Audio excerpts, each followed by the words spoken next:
Assalamualaikum warahmatullahi wabarakatuh. Waalaikumsalam warahmatullahi wabarakatuh. Alhamdulillah wassalatu wassalamu ala sayyidina Rasulillah sayyidina wa maulana Muhammad ibn Abdullah wa ala alihi wa sahbihi wa mawala. La hawla wa la quwwata illa billah, amma ba'du. Bapak-bapak, ibu-ibu, saudara-saudara kaum muslimin rahimakumullah. Rumah tangga bahagia menurut agama kita. Sebagaimana yang sama kita maklum bahwa manusia hidup memerlukan idola, memerlukan figur-figur yang akan dijadikan contoh di dalam kehidupannya. Sifat ini dinamakan hubbut taklid atau kecenderungan untuk meniru, dan nampak lebih menonjol pada kehidupan anak-anak remaja atau para pemuda. Siapa yang menjadi idolanya, siapa yang menjadi sentral figur dalam kehidupannya, itulah yang akan dijadikannya sebagai contoh. Kalau idolanya adalah Mick Jagger misalnya, maka tentu yang akan dicontohnya adalah Mick Jagger.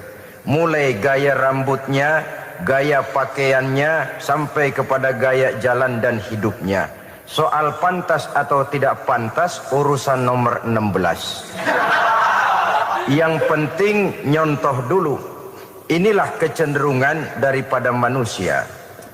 Bagi kita umat Islam, contoh ideal, figur sentral yang sepatutnya jadi idola tidak lain adalah junjungan kita Nabi besar Muhammad sallallahu alaihi wasallam. Beliau menjadi contoh dan panutan oleh karena kepribadiannya yang kompleks.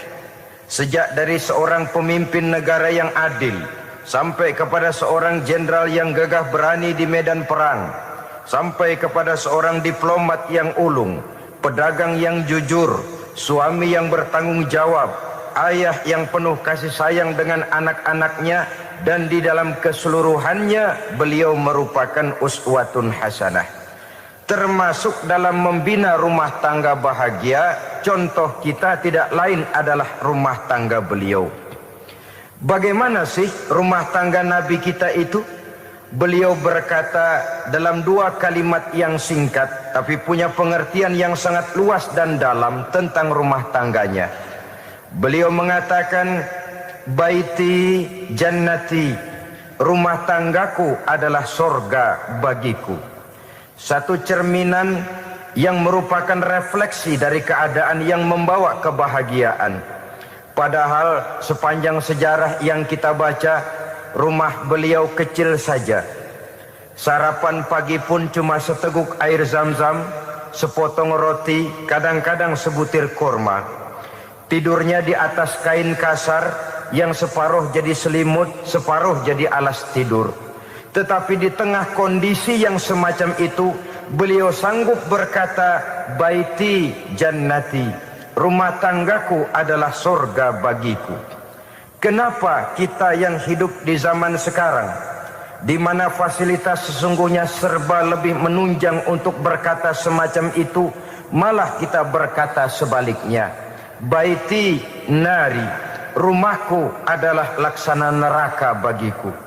Padahal kalau dilihat, rumahnya pun kadang-kadang bertingkat, kendaraan serba berkilat, uang banyak berlipat-lipat, istri pun tak kurang cantik memikat, kadang-kadang jumlahnya 4. Tapi tiap hari kiamat tidak ada ketenangan dan ketentraman di rumah tangga. Saudara hadirin kaum muslimin rahimakumullah, mengapa Rasul sampai mengatakan baiti jannati, rumahku adalah laksana sorga bagiku? Inilah pokok pembicaraan kita pada pertemuan kali ini.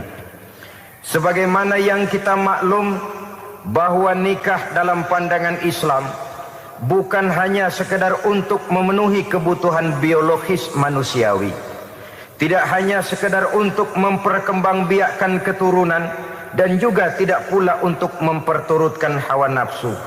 Lebih daripada sekedar itu, nikah dalam pandangan Islam merupakan ibadah. Oleh karena ibadah, maka seluruh tujuan ibadah, apakah dia bernama solat, apakah dia bernama puasa, zakat, sodako, haji dan lain sebagainya, seluruh daripada tujuan ibadah, target utamanya adalah mardhatillah atau keridhaan daripada Allah Subhanahu wa taala. Kalau nikah itu ibadah, maka sesungguhnya tujuan utama dari pelaksanaan suatu pernikahan tidak lain hanya untuk mencari keridhaan dari Allah Subhanahu wa taala. Bukankah kalau kita tanya tiap orang yang melakukan nikah, kenapa sih kamu nikah dengan dia? Jawabannya bisa macam-macam. Yang umum, karena saya cinta dia. Ada yang berkata, karena saya ingin mendapat ketenangan hidup. Ada yang bilang, karena saya ingin hidup teratur. Ada yang mengakui, karena saya ingin dapat keturunan dan lain sebagainya. Tetapi sesungguhnya menurut ajaran agama, kalau nikah merupakan ibadah, jawaban intinya ialah saya melakukan nikah untuk mencari keridhaan dari Allah Subhanahu wa taala. Ini konsekuensinya kalau nikah merupakan bagian daripada ibadah. Rumah tangga yang didirikan atas dasar mencari keridhaan Allah, maka akan diwarnai oleh nilai-nilai luhur daripada ajaran agama. Tanpa harta orang memang sulit untuk bahagia, tapi harta bukan jaminan orang lalu akan bahagia. Harta pada satu saat akan berakhir, kecantikan akan berkurang, pangkat dan jabatan akan sampai kepada batasnya. Tetapi agama, keyakinan, nilai-nilai iman, itulah pegangan kita yang kekal dan abadi. Sebab itu dalam surah Ar-Rum ayat ke-21 Allah Subhanahu wa taala menjelaskan, "Wa min ayatihi an khalaqalakum min anfusikum azwajan litaskunu ilaiha wa ja'ala bainakum mawaddatan wa rahmah." Dan di antara tanda-tanda kebesaran Allah, dijadikannya bagimu istri-istrimu dari diri kamu sendiri, litaskunu ilaiha, agar kamu bisa hidup tenang bersamanya, wa ja'ala bainakum mawaddatan wa rahmah, dan dijadikannya di antara kamu rasa cinta dan kasih sayang. Umumnya pernikahan terjadi karena mawaddatan warahmah ini, cinta dan kasih sayang. Atas dua dasar itulah rumah tangga didirikan orang.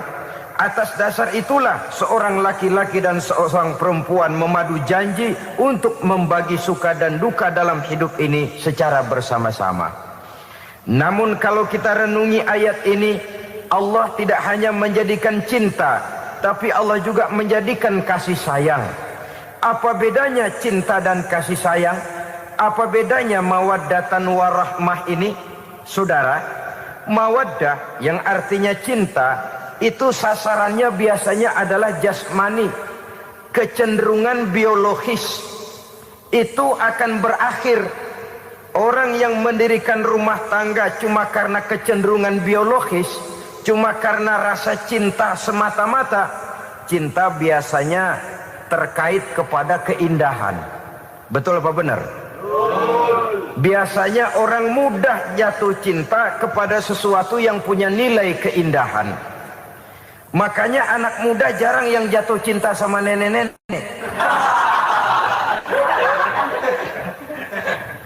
Cinta selalu memandang segi keindahannya. Ini yang namanya mawaddah. Allah tidak mengingkari itu, silakan. Bahwa manusia secara naluri senang kepada serba keindahan, wajar-wajar saja. Tetapi tidak cuma mawaddah, Allah juga menciptakan rahmah, kasih sayang. Mawaddah mungkin ada akhirnya, tapi rahmah tidak akan pernah ada akhirnya. Kalau mawaddah adalah berkecenderungan kepada biologis, jasmaniah, maka rahmah kecenderungan kepada nilai-nilai rohani, kepribadian, kejiwaan, dan lain sebagainya. Dikala pernikahan di bawah umur 40 tahun, mungkin masih banyak mawaddahnya, rasa cintanya. Tapi 40 bahkan 50 tahun ke atas, rasanya orang berumah tangga kalau sudah 50 tahun ke atas itu lebih banyak kasih sayangnya ketimbang cinta-cintaannya. Kalau satu rumah tangga hanya didirikan atas dasar mawaddah saja, atas dasar cinta saja, padahal cinta itu terpaut kepada hal-hal keindahan, keindahan satu saat akan menurun. Ya, tentu sebagaimana yang kita maklum bersama-sama, belum punya anak memang cantik. Sudah punya anak, kecantikan mulai menurun. Punya anak 2, kulit mulai mengkerut. Punya anak 3, onderdil mulai dol. Punya anak 4, apalagi tidak pandai merawat diri, persis dompet tanggung bulan. Kalau rumah tangga didasarkan kepada rupa yang cantik saja, cinta akan bisa berpindah, paling tidak akan berkurang nilainya. Sebab itu Allah tidak hanya menyediakan mawaddah warahmah, dijadikannya di hatimu itu tidak cuma sekedar cinta, tapi juga kasih sayang. Nah, kasih sayang inilah apabila berakar dan berurat dari nilai-nilai keagamaan yang akan menopang jalinan rumah tangga bahagia. Mengukuhkan usaha untuk mencapai mardhatillah atau keridhaan daripada Allah Subhanahu wa taala. Dengan demikian, berumah tangga bukan tujuan. Ini kalau kita lihat dari segi agama. Berumah tangga cuma alat untuk mencapai mardhatillah, keridhaan daripada Allah. Seorang suami yang pergi pagi pulang sore peras keringat banting tulang mencari nafkah untuk menghidupi keluarganya, kalau niatnya untuk mardhatillah maka pergi usahanya adalah ibadah. Sementara si suami pergi berusaha, istri di rumah mendoakan suaminya, itu juga merupakan bagian daripada ibadah. Marilah kita biasakan membina satu rumah tangga untuk mencapai keridhaan daripada Allah Subhanahu wa taala. Ini motif dasarnya. Karena itu Rasul Anas bin Malik pernah bercerita, bertahun-tahun saya membantu di rumah tangga Rasul. Selama tahun-tahun yang panjang saya membantu di rumah tangga beliau itu, kata Anas bin Malik, belum pernah kok saya mendengar kata-kata kasar, keras, membentak-bentak. Belum pernah saya melihat ada piring terbang, sandal melayang, ada penggorengan nitir di atas. Belum pernah, padahal tahun-tahun yang panjang sudah saya lalui. Itu rumah tangga Rasul. Istrinya lebih dari 1, tapi tenang, ayem, adem. Walaupun gosip selalu ada. Ini loh ya, namanya hidup berumah tangga. Jangankan rumah tangga kita manusia biasa, rumah tangga Rasul pun tidak luput dari gosip yang kita kenal dengan hadisul ifki itu. Itu sampai tercatat dalam sejarah. Tetapi yang jelas, dengan istri yang lebih dari 1, rumah tangganya tenang, tentram, adem. Kita di rumah tangga istri 1, seminggu 7 hari, berantemnya 6 hari. Cuma 1 hari gencatan senjata. Saudara hadirin yang saya muliakan, kalau tujuan rumah tangga adalah mardhatillah, apa ciri dari suami istri yang menegakkan rumah tangga untuk mencapai ridho Allah itu? Pertama, sepasang suami istri yang membina rumah tangga semata-mata untuk mencapai keridhaan Allah, cirinya yang pertama, bersyukur apabila beroleh nikmat. Ini ciri yang pertama. Bersyukur kepada Allah, kepada sesama berterima kasih. Suami berterima kasih kepada istri, bertahun-tahun didampingi hidupnya, dicucinya pakaiannya, dimasaknya makanannya. Tidak istri mengeluh walau hidup lebih banyak kurangnya daripada cukupnya. Suami pandai berterima kasih kepada istrinya. Sementara istri pun bisa berterima kasih kepada suaminya. Bertahun-tahun suami peras keringat, banting tulang mencari nafkah, menjadi palang dada terdepan apabila ada masalah-masalah yang besar. Kedua-duanya lalu punya timbangan.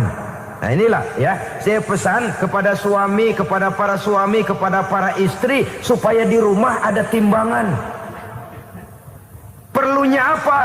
Kalau pada satu saat istri kita salah, suami cepat-cepat ambil timbangan, lalu ditimbang mana yang lebih berat, salahnya atau dosanya, benarnya atau kesalahannya.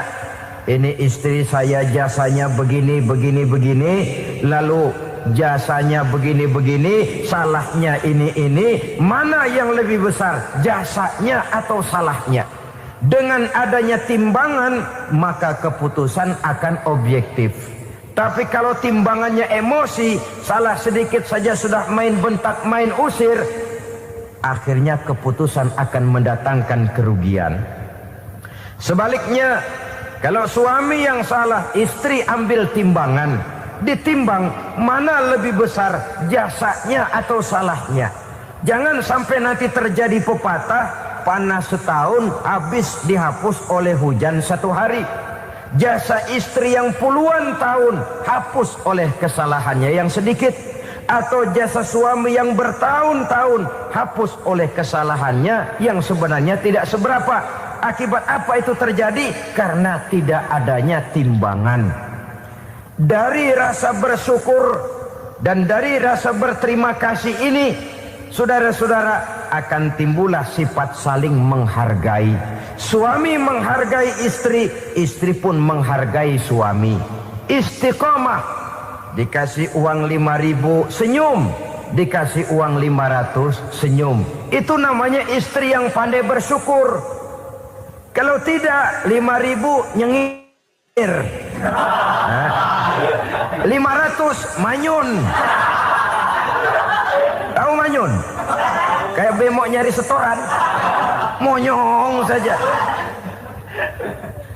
Ada sikap istiqomah di dalam membina kehidupan berumah tangga ini. Lalu mengerti posisi suami, ini termasuk tanda berterima kasih. Suami saya itu kerjanya apa, golongannya apa, gajinya sebulan berapa. Atas dasar itu, lalu istri menjadi istri yang tahu diri. Walaupun suami harus menyenangkan istri, istri pun hendaknya nimbang, tahu batas kemampuan suami. Kemauan mungkin tidak terbatas, tapi kemampuan sangat terbatas. Kalau suami pegawai kecil, ya mintalah yang kecil-kecil. Kalau suami pegawai rendah, mintalah yang sesuai dengan kemampuannya. Jangan suami gajinya cuma 50.000 sebulan, istri menuntut minta dibeliin gelang yang kayak pelek becak. Tentu sudah overacting namanya. Saudara hadirin yang saya muliakan, kunci awalnya bersyukur kepada Allah. Kalau sudah bisa berterima kasih kepada manusia, hati ini akan mudah bersyukur kepada Allah. Rumah tangga yang pandai bersyukur, berapapun kecilnya nikmat, bukan kecilnya yang dia lihat, tapi karunia Allah yang dinilai. Sehingga dari rasa berterima kasih kepada manusia akan timbullah rasa syukur kehadirat Allah Subhanahu wa ta'ala. Itu yang sering diistilahkan orang, kalau dia punya mobil, dia berkata alhamdulillah kita punya mobil, tetangga kita cuman punya motor. Kalau dia punya motor, syukur kita punya motor, tetangga kita cuman punya sepeda, kemana-mana kekejek melulu. Kalau dia punya sepeda, alhamdulillah punya sepeda, tetangga kita sebelah nggak punya apa-apa, kemana jalan kaki saja. Kalau dia jalan kaki, alhamdulillah kita masih bisa jalan. Tetangga kita sebelah lumpuh bertahun-tahun nggak kemana-mana. Kalau dia lumpuh, alhamdulillah kita masih hidup. Tetangga kita kemarin mati nggak balik lagi.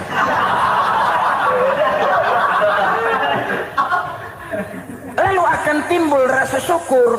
Tapi kalau sudah lumpuh ngelihat yang bisa jalan ngelihat yang naik sepeda, yang punya sepeda lihat yang punya motor lihat yang punya mobil lihat yang punya pesawat. Kapanlah kita ini pandai bersyukur? Sebab kesenangan seperti pelangi, tidak pernah di atas kepala kita, selalu kelihatannya di atas kepala orang lain. Sehingga kalau ngobrol orang sering bilang, lu sih enak lo gue lihat, gue keblangsak amat nih ya. Setiap orang ngomong kepada kita begitu nadanya. Kita yang dilihat enak, sementara kita melihat orang lain enak. Tukang tahu melihat tukang tempe enak, tukang tempe melihat tukang tuak enak, tukang tuak bilang tukang sirsak enak.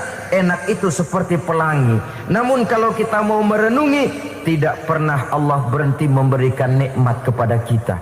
Sejak kita bangun tidur sampai kita tidur kembali, bahkan tidur itu sendiri, seluruhnya tidak pernah putus dari nikmat Allah. Bahagia ada di gubuk reot, bahagia ada di rumah mewah, bahagia ada di hati kopral, bahagia ada di hati jenderal, di gunung dan di kota, di hutan belantara dan di desa, di keheningan malam atau di keramaian siang. Kalau kita mau mencari, bahagia selalu ada. Tapi hati yang tidak pandai bersyukur, bagaimanapun banyak kebahagiaan yang meliputi hidupnya, dia tidak akan pernah pandai mensyukurinya. Maka berterima kasihlah kepada istri, berterima kasihlah kepada suami, bersyukurlah kehadirat Allah Subhanahu wa ta'ala. Saya sering mengatakan, sebaliknya seorang suami bagaimanapun kondisi istrinya, kalau itu memang jodohnya, beranilah berkata, istriku adalah Romeoku, istriku adalah Julietku, atau istriku adalah Sri Kandiku. Biarin pengkor ya pengkor, gak ada urusan. Mensyukuri. Kalau tidak mensyukuri, yang timbul lalu sesalan. Kalau sudah sesalan, mudah umpat mengumpat, caci mencaci dalam rumah tangga, lalu terjadilah kegaduhan. Ketenangan sulit kalau sudah tidak ada unsur saling menghargai itu. Lebih celaka lagi kalau sudah mengarah kepada penyesalan. Kata istrinya, bang gue nyesel kawin sama lu. Suami digituin bikin gede kepalanya. Kalau lu nyesel apalagi gua, makin nyesel. Iya, coba pikir bertahun-tahun kita berumah tangga, memangnya abang bisa beliin apa sama saya? Itu juga gerobok kalau nggak ngeridit bang. Kalau nggak ngeridit, memangnya kamu bayar kreditan pakai daun pisang? Saudara hadirin yang saya hormati, ini saya tekankan kepada ibu-ibu karena penyakit perempuan umumnya. Pernah Rasul itu pulang Isra Mi'raj cerita, saya pulang Isra Mi'raj diperlihatkan neraka. Neraka ya Rasul? Lalu bagaimana? Saya lihat kok isinya kebanyakan perempuan. Perempuan. Laki juga tidak sedikit. Cuma kebanyakan kok perempuan. Apa perempuan tidak sholat ya Rasul? Sholat. Tidak puasa? Puasa. Tidak ngaji? Rajinan dia sama suaminya. Tapi kenapa lebih banyak di sana? Rasul berkata, hunna yakfurnal ashir. Penyakit umum dari perempuan tidak pandai berterima kasih kepada suaminya. Ini rupanya penyakit umum dari tahun atu. Saudara hadirin yang saya muliakan, jadi rumah tangga yang didirikan atas dasar mencapai ridho Allah, maka kelihatan dari pasangan suami istri menjadi orang yang pandai bersyukur terhadap nikmat. Bukankah dalam surah Ibrahim ayat 7 Allah berjanji, la in syakartum la azidannakum wa la in kafartum inna azabi lasyadid. Kalau kamu pandai bersyukur, aku tambah nikmatku. Kalau kamu ingkar, tidak mau bersyukur, azabku itu hebat dan pedih. Rumah tangga yang suami istrinya tidak bersyukur disiksa oleh perasaannya sendiri. Tetangganya dapat nikmat, dia yang meriang. Tetangganya dapat kesenangan, dia yang sakit hati. Dia tidak melihat nikmat yang diberikan kepadanya. Nikmat yang orang lain punya aja yang diincar. Nikmat orang lain aja dihitung-hitung. Tangga kita, si Ano baru habis beli yang sebelah belilir habis beli kukusan. Cuma sekedar kukusan saja.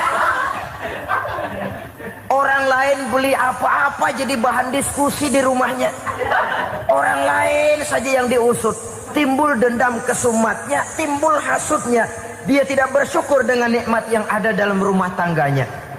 Isi rumah tangga semacam itu disiksa oleh perasaan hasutnya sendiri. Jauh dari kebahagiaan, kering hatinya, miskin jiwanya, merana batinnya. Kalau sudah ke sana, jauhlah rumah tangga dari pantulan sinar kebahagiaan. Saudara-saudara, kita lihat rumah tangga Rasul. Dari rumah yang kecil, dari tempat tidur yang sarapnya kain kasar, separuh jadi selimut lagi, keluar ucapan baiti jannati. Kenapa? Beliau orang yang pandai bersyukur kepada Allah, bisa berterima kasih kepada istri-istrinya, dan istrinya pun pandai berterima kasih kepada Rasul dan bersyukur kehadirat Allah Subhanahu wa taala. Maka nikmat lalu bertambah. Makin kita syukuri nikmat, makin tambah itu. La azidannakum, janji Allah, pasti aku tambah nikmatku kepadamu jikalau kamu pandai mensyukurinya. Tapi kalau kamu ingkar, tidak pandai bersyukur, awas, nikmat bisa berubah menjadi azab kalau kita tidak pandai-pandai mensyukurinya. Jadi cirinya yang pertama, rumah tangga bahagia itu apabila suami istri pandai bersyukur terhadap nikmat yang diberikan oleh Allah Subhanahu wa taala. Satu. Cirinya yang kedua, rumah tangga yang berdasarkan untuk mardotillah, mencapai keredoan Allah, sabar apabila mendapat cobaan. Namanya orang berumah tangga itu persis berlayar di lautan. Suami istri adalah dua orang yang memegang kemudi. Kalau berlayar ombak tenang, angin bertiup sepoi-sepoi basah, lalu bila malam datang bulan bersinar, bintang gemintang gemerlapan, berlayar memang nikmat. Tapi satu saat angin puting beliung bertiup, gelombang menggunung, halilintar menyambar, kemudian petir berkilat.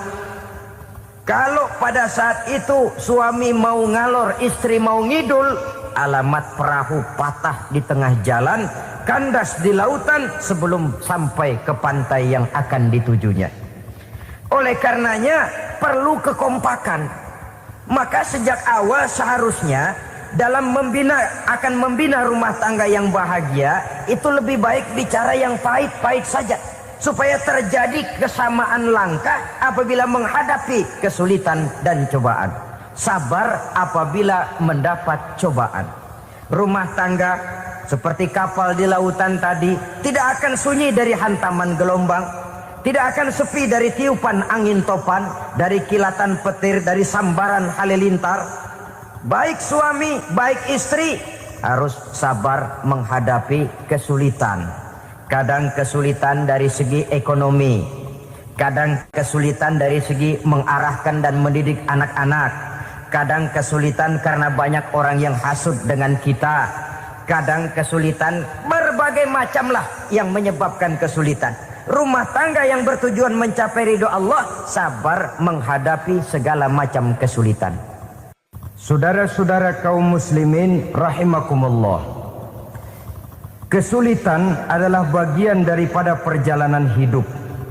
Siapa orangnya yang tidak pernah menemukan kesulitan dalam kehidupan? Rasanya hampir tidak ada. Dan memang kesulitan bukan untuk ditakuti. Kesulitan justru untuk diatasi, dicarikan jalan keluarnya. Begitulah suami istri yang bertujuan mencari ridho Allah. Manakala suami berada dalam kesulitan, istri mencarikan jalan keluar atau berusaha memberikan jalan keluar. Sebaliknya, manakala istri dalam kesulitan, suami bisa mencarikan jalan keluarnya. Sabar dalam menghadapi segala macam kesulitan. Dalam surah Luqman ayat 17, Allah Subhanahu wa taala berfirman, "Wasbir 'ala ma asabak, inna dzalika min azmil umur." Dan bersabarlah terhadap apapun yang menimpa kamu. Bersabarlah terhadap segala kesulitan yang kamu hadapi, karena sesungguhnya yang demikian itu merupakan sebagian dari perkara-perkara yang telah ditetapkan oleh Allah Subhanahu wa taala. Saudara-saudara kaum muslimin yang berbahagia, kunci sabar sesungguhnya terletak pada keyakinan bahwa segala sesuatu berasal dari Allah dan segalanya akan kembali kepada Allah Subhanahu wa taala. Rumah tangga yang sabar di dalam menghadapi kesulitan-kesulitan biasanya akan lebih mudah mencari jalan keluar. Tapi kalau sedikit kesulitan datang, kita tertimpa oleh kepanikan, oleh kegelisahan, dan oleh ketakutan yang tidak beralasan, maka kesulitan itu bukan saja tidak dapat diatasi, malah rasanya akan menjadi semakin besar di dalam kehidupan kita. Tidak ada rumah tangga yang tidak pernah berhadapan dengan kesulitan, bagaimanapun besarnya rumah tangga itu. Itulah sebabnya kita memerlukan orang lain. Hidup berumah tangga itu seperti orang punya mata.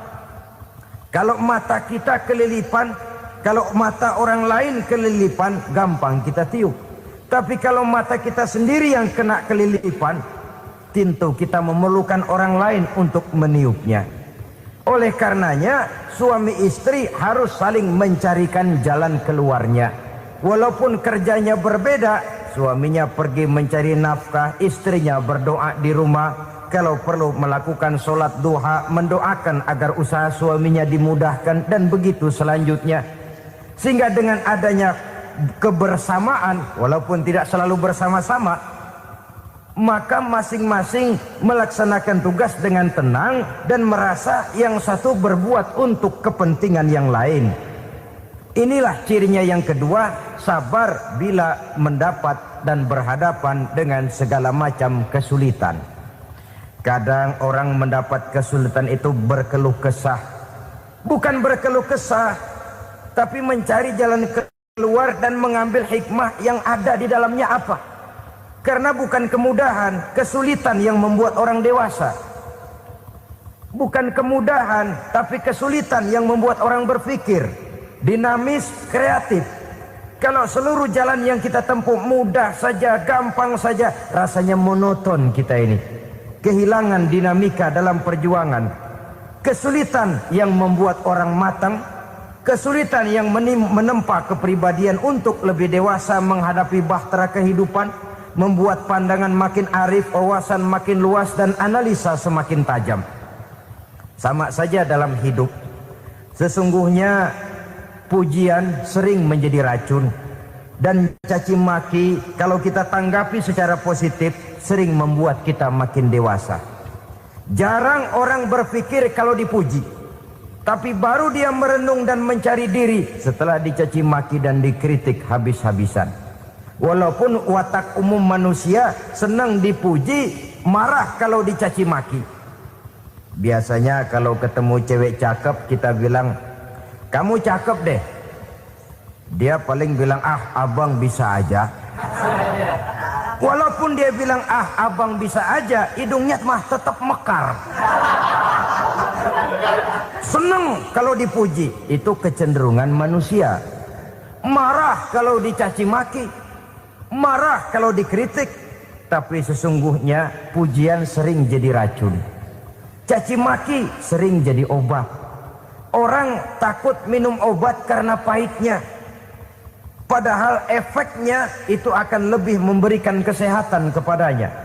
Orang takut menghadapi kritik, orang takut dan tidak ingin dicaci maki, padahal itulah yang sesungguhnya menjadi cambuk kalau tidak dia salah tanggap, menjadi sugesti yang mendorong dia lebih maju lagi.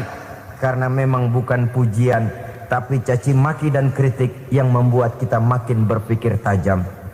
Jadi rumah tangga yang berhadapan dengan kesulitan demi kesulitan, biasanya kalau ditanggapi dengan sabar akan makin mengokohkan fondasi rumah tangga itu sendiri. Tapi kalau kesulitan dihadapi dengan tidak sabar, lalu mencari jalan pintas, kesulitan ekonomi, kebetulan istrinya cakep, istrinya disuruh ngojek. Dah lo ngojek aja deh, gua nungguin setoran dah. Suami tapak di rumah. Saudara hadirin yang saya muliakan, buat sepintas memang mendatangkan materi itu, mengatasi kesulitan ekonomi, tapi apakah bahagia?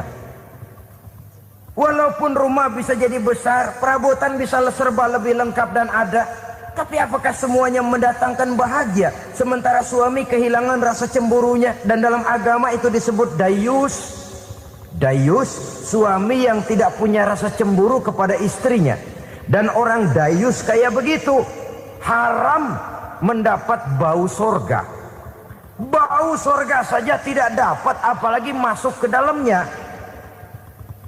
Ya tapi juga jangan lantas mentang-mentang harus cemburu sama istri, overacting. Suaminya nawar sayuran, laki pulang ngomel, lu pacaran ya sama tukang sayur. Itu juga over, saudara-saudara. Kesulitan ekonomi diatasi dengan sabar. Sabar dalam arti berusaha dengan tidak mengambil jalan pintas. Berusaha tetap berada di jalan yang diridhoi oleh Allah. Ini yang jadi problema ini rumah tangga sekarang ini. Kesulitan ekonomi, di mana lapangan kerja sulit, di mana persaingan hidup tajam. Sedangkan kita hidup ingin seperti orang lain. Kita mudah gelap mata, mudah picik pandangan, mudah sulit pertimbangan, lalu mengambil jalan pintas. Kadang menjual akidah, menjual keimanan. Kebetulan pendaringan kering, ada yang nawarin beras 3 liter sama supermi 2 bungkus. Hari Minggu diajak ke gereja mau. Itu iman kena beras 3 liter telap. Kesulitan ekonomi, saudara-saudara. Sehingga Imam Ali pernah berkata, kadal fakru ayyakuna kufran. Kemiskinan memang mudah membawa orang kepada kekafiran, kepada perbuatan-perbuatan yang bisa mengundang kekafiran. Oleh karena itu dalam tamsil lain beliau berkata, kalau ada ular dan ada kemiskinan, kemiskinan yang saya getok lebih dulu, kemiskinan yang saya bunuh lebih dahulu. Karena kemiskinan mudah membawa orang kepada kekufuran. Bagaimanapun sulitnya ekonomi yang dihadapi dalam rumah tangga, percayalah satu saat jalan keluarnya mesti ada. Mesti ada. Jangan sampai mengambil jalan pintas yang membuat kita keluar dari jalan yang ditinjau dari segi kemasyarakatan pun mendatangkan aib, ditinjau dari kehormatan berkeluarga pun mendatangkan nista, ditinjau dari segi ekonomi pun barangkali tidak akan mendatangkan kelimpahan materi. Jalan pintas pada umumnya, saudara-saudara, hanya memberikan kenikmatan yang sekejap. Dan apalah itu artinya kalau harus mengorbankan kesenangan yang abadi dan kekal. Kadang-kadang mengorbankan anaknya sendiri, anaknya dikomersilkan. Pokoknya siapa yang nyamper lu berangkat aja dah. Asal pulang nenteng pisang sama jeruk sebongsang, orang tua udah anteng aja udah. Saudara hadirin yang saya muliakan, setiap kita selalu berhadapan dengan kesulitan. Karena itu rumah tangga yang bertujuan mencapai mardhatillah, mereka sabar dalam menghadapi kesulitan. Tidak ada beras, puasa saja, puasa sunnah. Puasa sunnah, lapar tapi ada pahalanya. Daripada tidak puasa lalu ngegerundel. Brengsek Tuhan. Gue sembahyang melulu, lapar juga. Sudah lapar, tidak berpahala. Bukankah Rasulullah sendiri kalau pulang ke rumah Aisyah lalu berkata, ya Humairah, ada makanan hari ini? Ada makanan ya? Enggak ada bang. Alhamdulillah, kalau begitu saya puasa. Pulang dari mana-mana, perut lapar, mau makan tidak ada makanan. Bukan marah, bukan ngamuk, puasa. Maka boleh puasa sunnah, niatnya udah siang, jam 10, jam 11, asal dari pagi belum makan apa-apa. Niatnya jam 10, sah, dengan catatan dari pagi belum makan apa-apa. Jangan sudah sepiring setengah baru niat, itu lain. Itu ngojek namanya itu. Pengertian dalam kesulitan. Satu malam beliau pulang dari masjid agak larut. Habis ngajar banyak yang bertanya, ketuk pintu, Assalamualaikum, Assalamualaikum. 3 kali beliau memberi salam, tidak ada jawaban, tidak dibukakan pintu. Rupanya istri beliau lelah bekerja di waktu siang, tidurnya pules benar. Marahkah Rasul? Tidak. Beliau gelar sorban, tidur di depan pintu. Asraful anbiya wal mursalin ini, Rasul termulia ini, karena menghargai istrinya, tidur di depan pintu.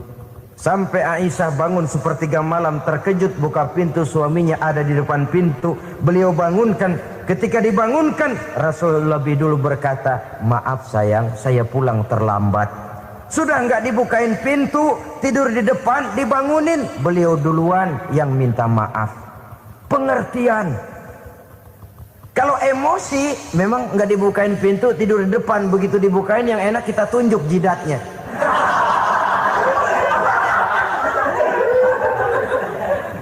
Saudara hadirin yang saya muliakan, kesulitan di dalam kehidupan merupakan bagian daripada kehidupan. Bukan untuk ditakuti, tapi untuk diatasi. Bukan untuk dihindarkan, tapi dicarikan jalan keluarnya. Hadapilah kesulitan dengan baik sangka kepada Allah, dengan lapang dada, dan dengan tetap bersabar menghadapinya. Kenapa? Karena tujuan kita mendirikan rumah tangga, mencapai ridho Allah. Kalau anak kita perjualbelikan, kalau istri kita komersilkan, kalau akidah kita jual untuk mempertahankan rumah tangga, bukankah makin jauh saja rumah tangga itu dari ridho Allah? Ini tujuan utamanya. Yang ketiga, rumah tangga yang bertujuan mardotillah itu, suami istri yang merupakan fondasi di rumah tangga, suami sebagai pemimpin, istri sebagai pembina, selalu musyawarah dalam menyelesaikan persoalan. Walaupun istri ditakdirkan sebagai pemimpin dan suami sebagai pemimpin dan istri yang dipimpin, tapi agama menganjurkan musyawarah. Jangan mentang-mentang istri nyari duit, suami nyari duit, lalu menteleng. Segalanya mau diktator, segalanya mau sendiri. Rumah tangga yang bertujuan mencapai ridho Allah selalu didirikan atas dasar musyawarah. Sehingga apabila sesuatu itu dihasilkan dari suasana musyawarah, tidak akan melahirkan penyesalan di belakang hari. Kalau tidak, berjalan menurut seleranya masing-masing, belakangan timbul penyesalan, akhirnya main salah menyalahkan. Kalau sudah saling salah menyalahkan, itu artinya sudah saling mengungkit kekurangan masing-masing. Akibatnya tidak ada lagi saling menghargai. Jadi dengan demikian musyawarah di dalam menyelesaikan persoalan. Menghadapi kesulitan ekonomi, musyawarah. Menghadapi kenakalan anak, musyawarah. Akan membeli ini dan itu, sebaiknya juga musyawarah. Kalau merupakan hasil musyawarah, maka saudara-saudara hasilnya pun akan dihadapi oleh bersama. Enak rasakan bersama, tidak enak rasakan bersama. Kenapa? Tadinya musyawarahnya bersama-sama juga. Lah kalau hasil sendirian, giliran enak mungkin yang satu mau ikut, giliran tidak enak yang satu nuding, gua kata juga apa? Kan begitu akibatnya. Kalau tidak berdasarkan musyawarah lebih dahulu, maka insya Allah hasil musyawarah ini setidaknya tidak akan mendatangkan sesalan di belakang hari nantinya. Saudara-saudara kaum muslimin rahimakumullah, ciri yang keempat, sepasang suami istri yang bertujuan mencapai ridho Allah dalam upaya mencapai rumah tangga bahagia itu tawakal apabila mempunyai rencana. Tawakal berserah diri kepada Allah. Bukan berserah diri dalam artian mutlak yang mengarah kepada fatalism atau predestination. Kita sering mengartikan tawakal secara salah. Belum apa-apa sudah menyerahkan diri kepada Allah. Emang semuanya terjadi menurut maunya Allah dah. Gak usah ngapa-ngapain, bagaimana Tuhan aja dah. Lapar juga nggak usah makan, kalau takdirnya kenyang pan kenyang. Ya udah lapar terus kita. Makan dulu, perkara nanti kenyang apa tidak, itu baru tawakal. Kalau sakit ke dokter, soal sembuh atau tidak, baru tawakal. Artinya usaha itu ada. Setelah suami berusaha, istri berusaha, selebihnya tawakal. Apa perlunya tawakal? Apabila berhasil tidak lupa daratan, apabila berhasil tidak lupa diri, apabila gagal tidak putus asa. Sehingga dengan demikian dari tawakal ini lahirlah pondasi yang kokoh membina rumah tangga yang bahagia dalam upaya mencapai keridhaan daripada Allah Subhanahu wa taala. Apapun yang kita laksanakan di rumah tangga, tujuan intinya tetap untuk mencapai keridhaan Allah.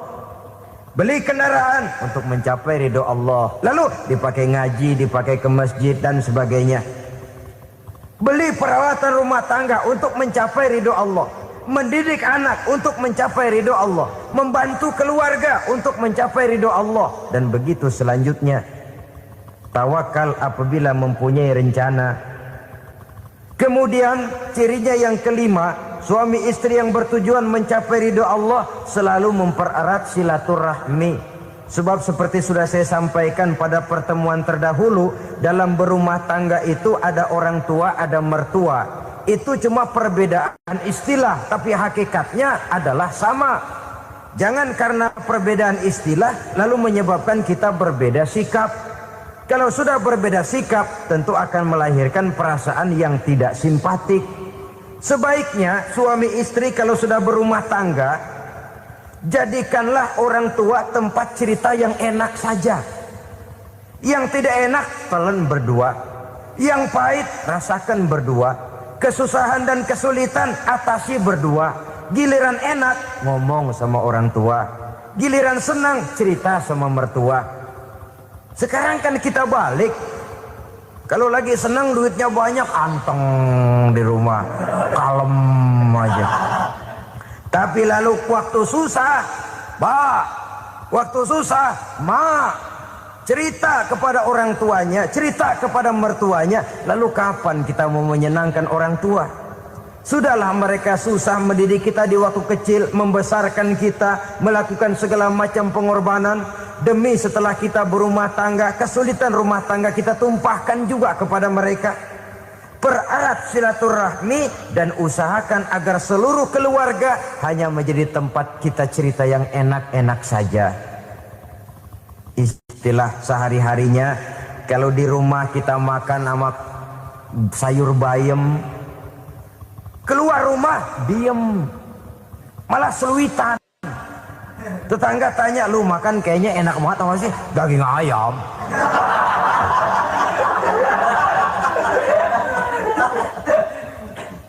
Lalu tetangga kan akan berbisik, itu makannya tuh orang enak bener ya, rumah tangganya tiap hari makan sama daging ayam.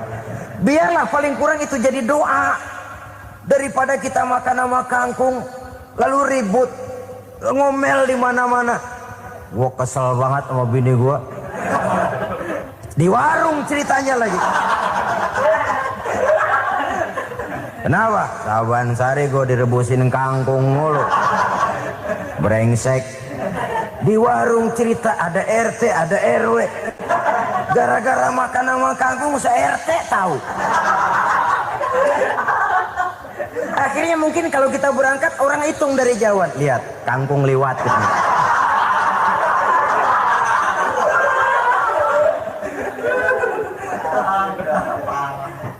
Bisa menjaga yang disebut security informasi, rahasia rumah tangga.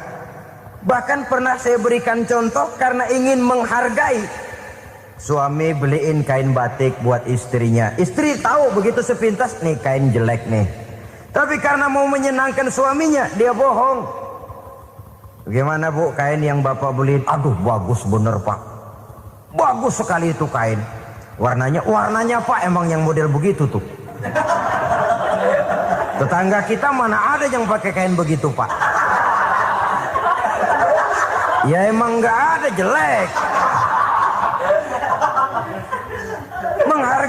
Menghargai. Sebab kalau waktu itu si istri jujur, yang timbul sakit hati suami. Bagaimana bu kain yang saya beliin? Goblok lo.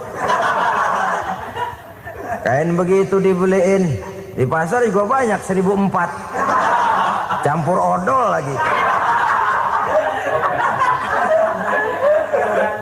Sudahlah suami punya niat baik, sampai rumah digoblok-goblokin, tidak ada lagi rasa saling menghargainya.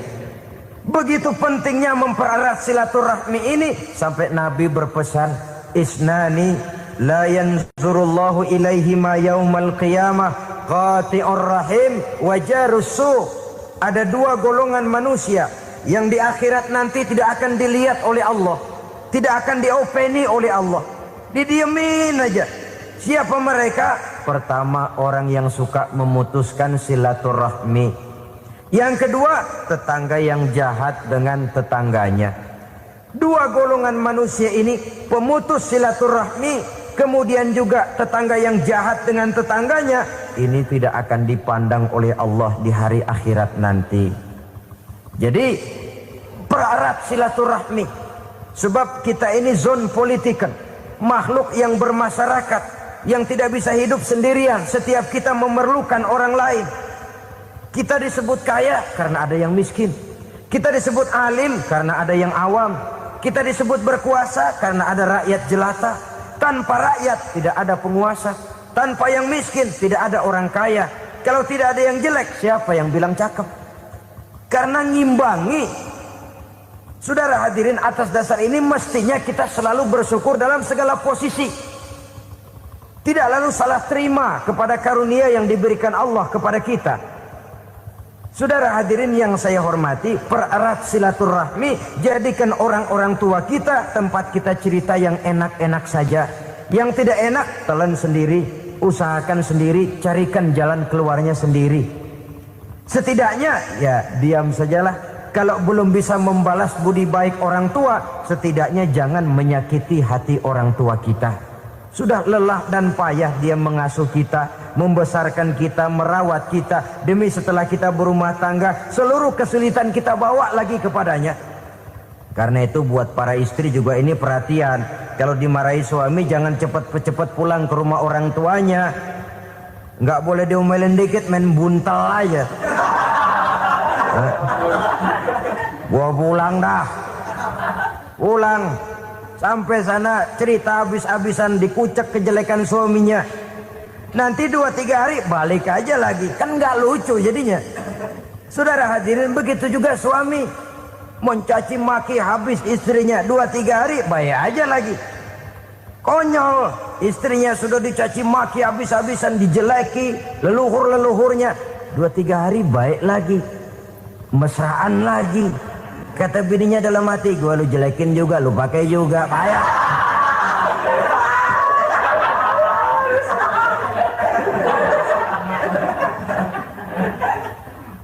Saudara hadirin yang saya muliakan, itulah sebabnya pada awal tadi saya katakan perlunya kita mempunyai timbangan baik sebagai suami maupun sebagai istri. Nah, dari mempererat silaturahmi ini akan terjalin rasa kekeluargaan. Maka tradisi arisan keluarga itu bagus sesungguhnya untuk mempererat silaturahmi. Cuma celakanya bukan silaturahmi yang jadi tujuan, arisannya itu yang jadi tujuan. Akibatnya apa? Kalau belum narik mah semangat banget datang dah. Begitu udah narik aja udahan. Itu celakanya. Akhirnya silaturahminya jadi nomor 2, arisan semata-mata yang menjadi tujuan. Sesungguhnya itu bagus untuk mempererat silaturahmi. Karena kalau kita dengan kita sesama saudara sudah tidak saling mau mengenal, bagaimana dengan anak-anak kita? Bagaimana dengan cucu-cucu kita? 2-3 generasi yang akan datang tentu akan lebih saling tidak mengenal lagi. Baiklah ya, yang keenam, suami istri yang bertujuan untuk mencapai keridhaan Allah itu selalu berusaha tolong menolong di dalam kebajikan. Sebab Allah pesankan itu di dalam Al-Maidah ayat 6, wa ta'awanu 'alal birri wat taqwa wa la ta'awanu 'alal itsmi wal 'udwan. Bertolong-tolonganlah kamu di dalam kebaikan, di dalam bertakwa kepada Allah. Jangan bertolong-tolongan di dalam maksiat, di dalam dosa, dan di dalam usaha yang menimbulkan permusuhan. Kalau suami marah kepada seseorang, istri jangan ngipasin. Oh bang, yang begitu mah dibayain tuman. Bu, udah habisin aja dah. Anak-anaknya marahin sekalian. Ngipasin.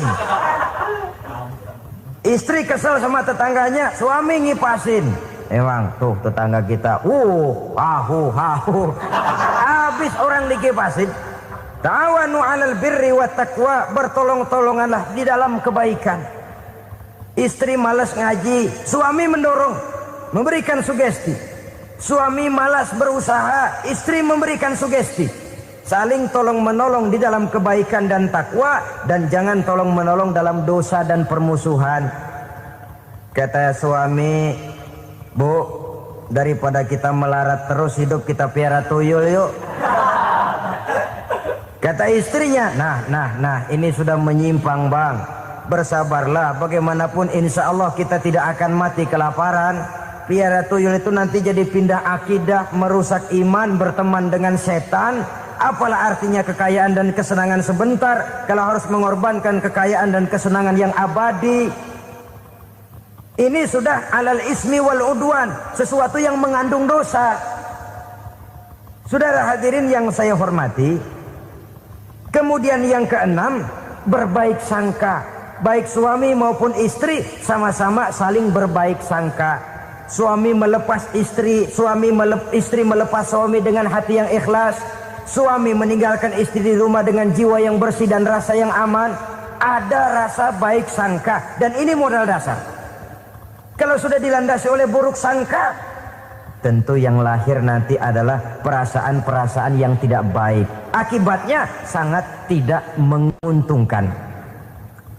Inilah beberapa ciri dari rumah tangga yang didirikan atas dasar mardhatillah, mencapai keridhaan dari Allah. Nanti akan menyusul tujuan berikutnya, diantaranya mendapat keturunan, diantaranya lagi mendatangkan gairah untuk lebih berusaha mencari rezeki karena sudah merasa punya tanggung jawab berupa anak dan istri. Mempererat silaturahmi, itu cuma tujuan-tujuan sekundernya saja. Tujuan primernya kita melakukan suatu nikah untuk mencapai keridhaan dari Allah Subhanahu wa taala.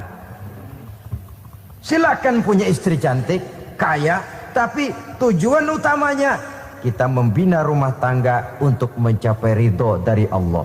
Karena itu dasarnya mawaddatan warahmah. Jangan cuma cinta, tapi juga kasih sayang. Cinta, kecenderungan kepada jasmani akan berakhir, tapi kasih sayang, kecenderungan kepada rohani, makin tua malah makin erat, makin tua malah makin mesra.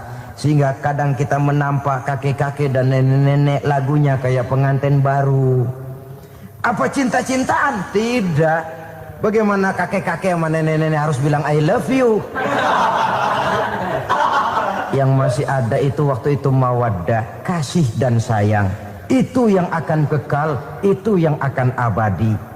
Tanpa materi orang sulit untuk bahagia, tapi materi semata bukan jaminan orang untuk bahagia. Nah, ciri yang terakhir dari rumah tangga yang bertujuan mencapai ridho Allah, sinar agama kelihatan di dalamnya.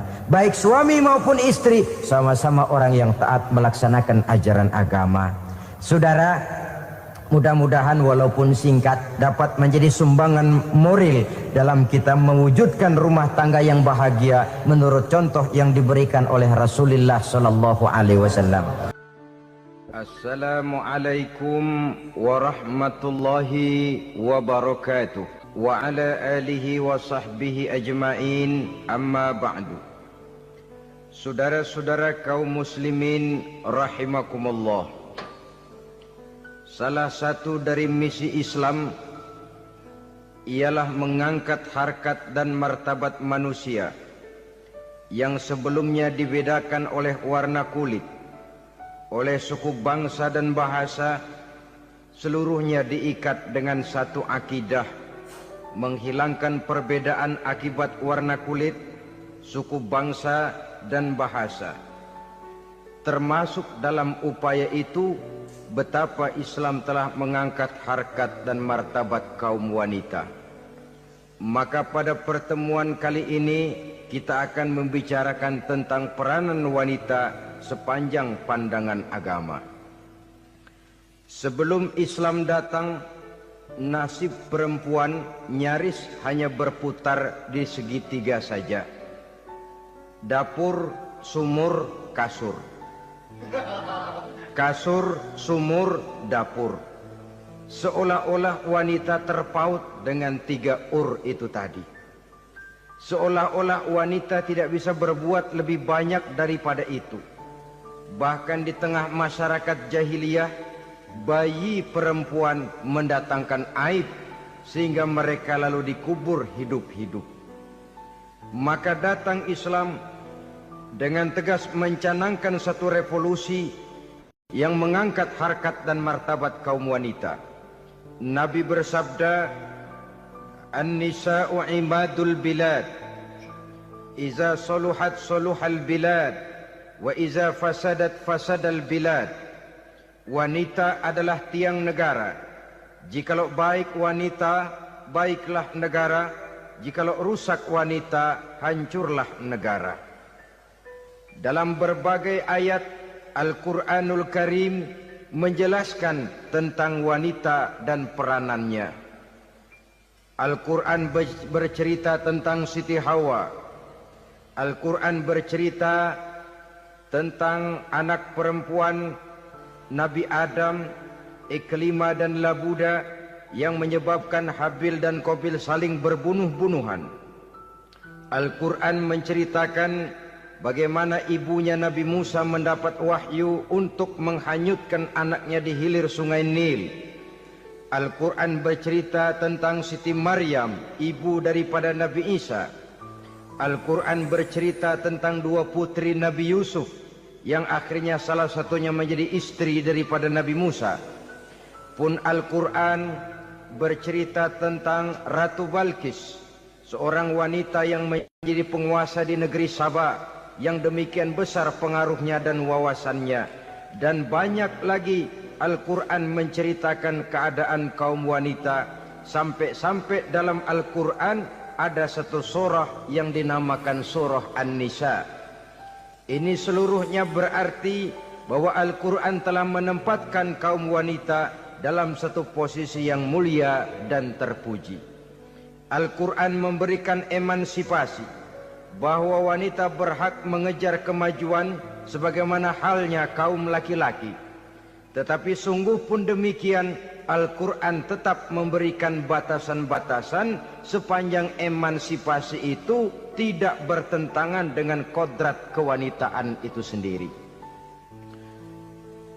Kalau persamaan dan kemajuan, kalau emansipasi dan hak asasi sudah tidak sesuai lagi dengan kodrat kewanitaan, pada akhirnya bukan mengangkat harkat dan martabat kaum wanita, justru malah merendahkan derajat dan martabat kaum wanita itu sendiri.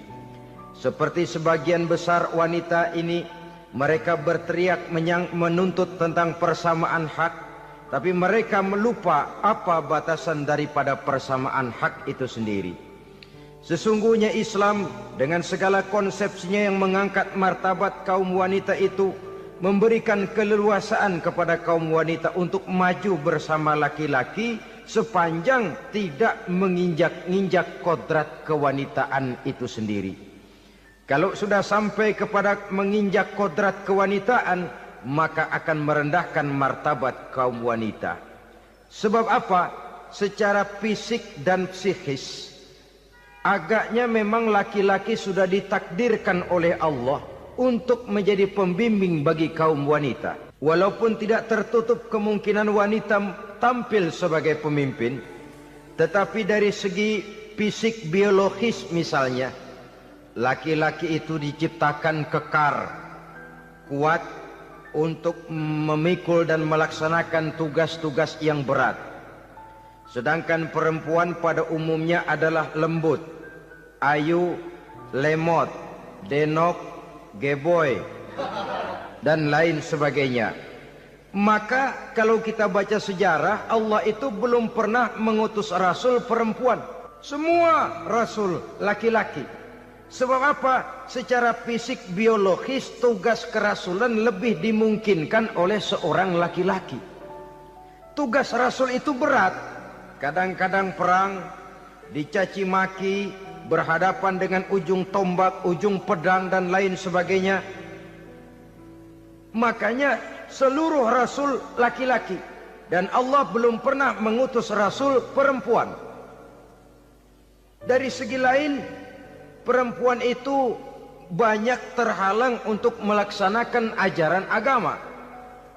Misalnya 1 minggu dalam sebulan perempuan itu terkena cuti khusus, mengalami masa menstruasi, tidak sholat, tidak puasa, tidak melaksanakan ajaran agama yang tidak dibolehkan pada saat menstruasi itu. Kalau ada rasul perempuan, lalu saat malaikat akan menyampaikan wahyu, kebetulan rasulnya sedang wah, itu bisa balik lagi malaikat Jibril ke langit itu. Mau turun nyampein wahyu, balik lagi ke atas, ditegur, kenapa balik lagi Jibril? Rasulnya lagi head.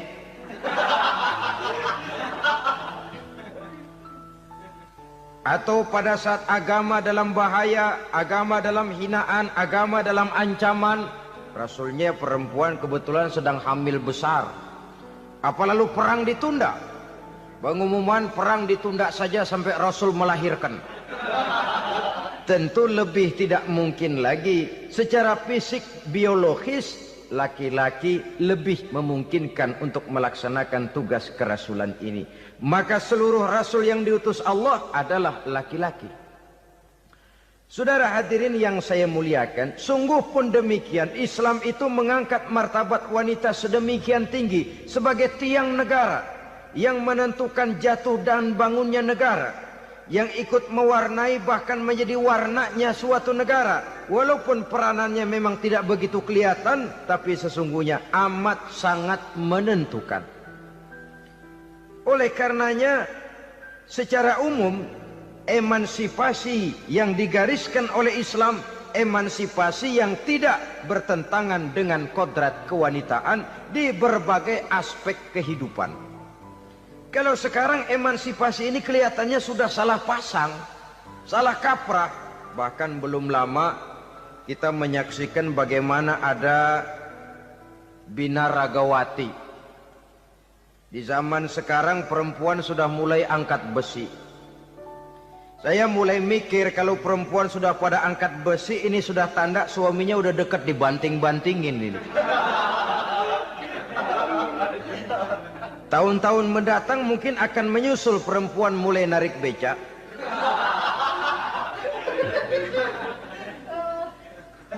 Nampaknya kan sudah tidak lagi mengindahkan kodratnya sebagai wanita. Ada olahraga yang hanya pantas dikerjakan oleh laki-laki. Oleh karena itu pada kesempatan ini kita akan mencoba melihat peranan wanita dari berbagai dimensinya. Yang pertama, peranan wanita sebagai istri. Adalah Rasul memilih istri pertamanya Sayyidatuna Khadijah radhiyallahu anha. Kalau pilihan utama beliau pertama kali nikah dengan Siti Khadijah, jelas itu pilihannya bukan karena kecantikan. Kenapa? Beliau nikahi Siti Khadijah dalam usia 40 tahun Khadijah dan 25 tahun Rasul. Statusnya janda pula. Kalau beliau seorang pemburu kembang, pemburu bunga, kenapa mesti nikah dengan janda berumur 40 tahun? Sedangkan beliau waktu itu masih berumur 25 tahun. Apa sasaran utamanya? Bisa kita lihat nanti.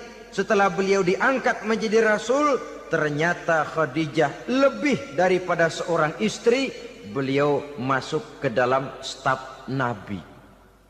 Orang lain beliau belum beriman, beliau malah beriman lebih dahulu sebagai perempuan pertama yang masuk Islam.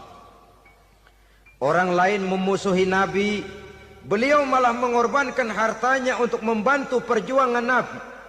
Istri setia semacam ini dengan peranannya sebagai istri yang sedemikian rupa memberikan andil yang sangat besar bagi kesuksesan dan keberhasilan seorang suami. Sebaliknya, seorang istri bisa mempengaruhi suaminya. Seorang suami yang jujur, polos, lugu, sederhana bisa jadi koruptor ulung kalau didorong-dorong oleh istrinya. Seorang istri Pak Lurah memang tidak ikut mengatur kelurahan, tapi dia bisa mewarnai suaminya. Seorang istri gubernur memang tidak ikut mengatur provinsi, tapi dia bisa mewarnai suaminya. Sepanjang warnanya positif, tentu sangat baik dan sangat diharapkan. Tetapi kalau warnanya negatif, kiamatlah akibatnya umat ini. Oleh sebab itu, peran pertama dari kaum wanita sesungguhnya adalah sebagai istri yang mendampingi suami untuk mengolah dan melaksanakan tugas-tugas besar. Dari seorang yang paling kecil sampai kepada seorang yang punya jabatan paling tinggi sekalipun, pengaruh dan peranan istri memang sangat menentukan. Saudara hadirin kaum muslimin rahimakumullah. Itulah sebabnya Nabi menikah dengan Siti Khadijah. Dan lebih dari itu, sebelum menikah dengan Nabi, Siti Khadijah itu sudah terkenal sebagai pengusaha wanita, business girl kalau bahasa sekarang ini.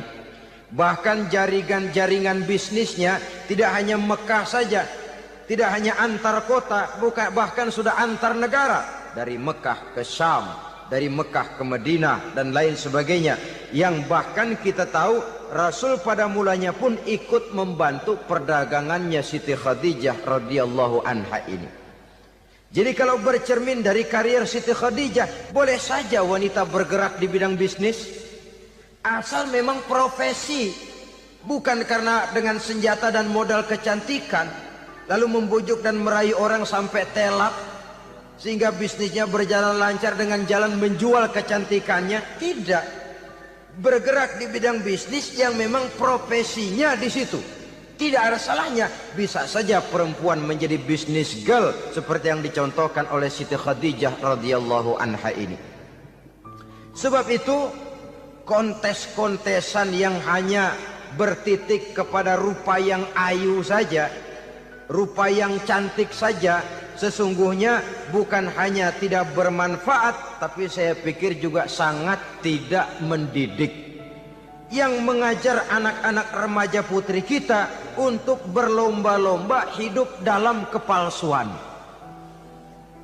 Alis mata palsu, hidung pesek dimancungin palsu, operasi plastik.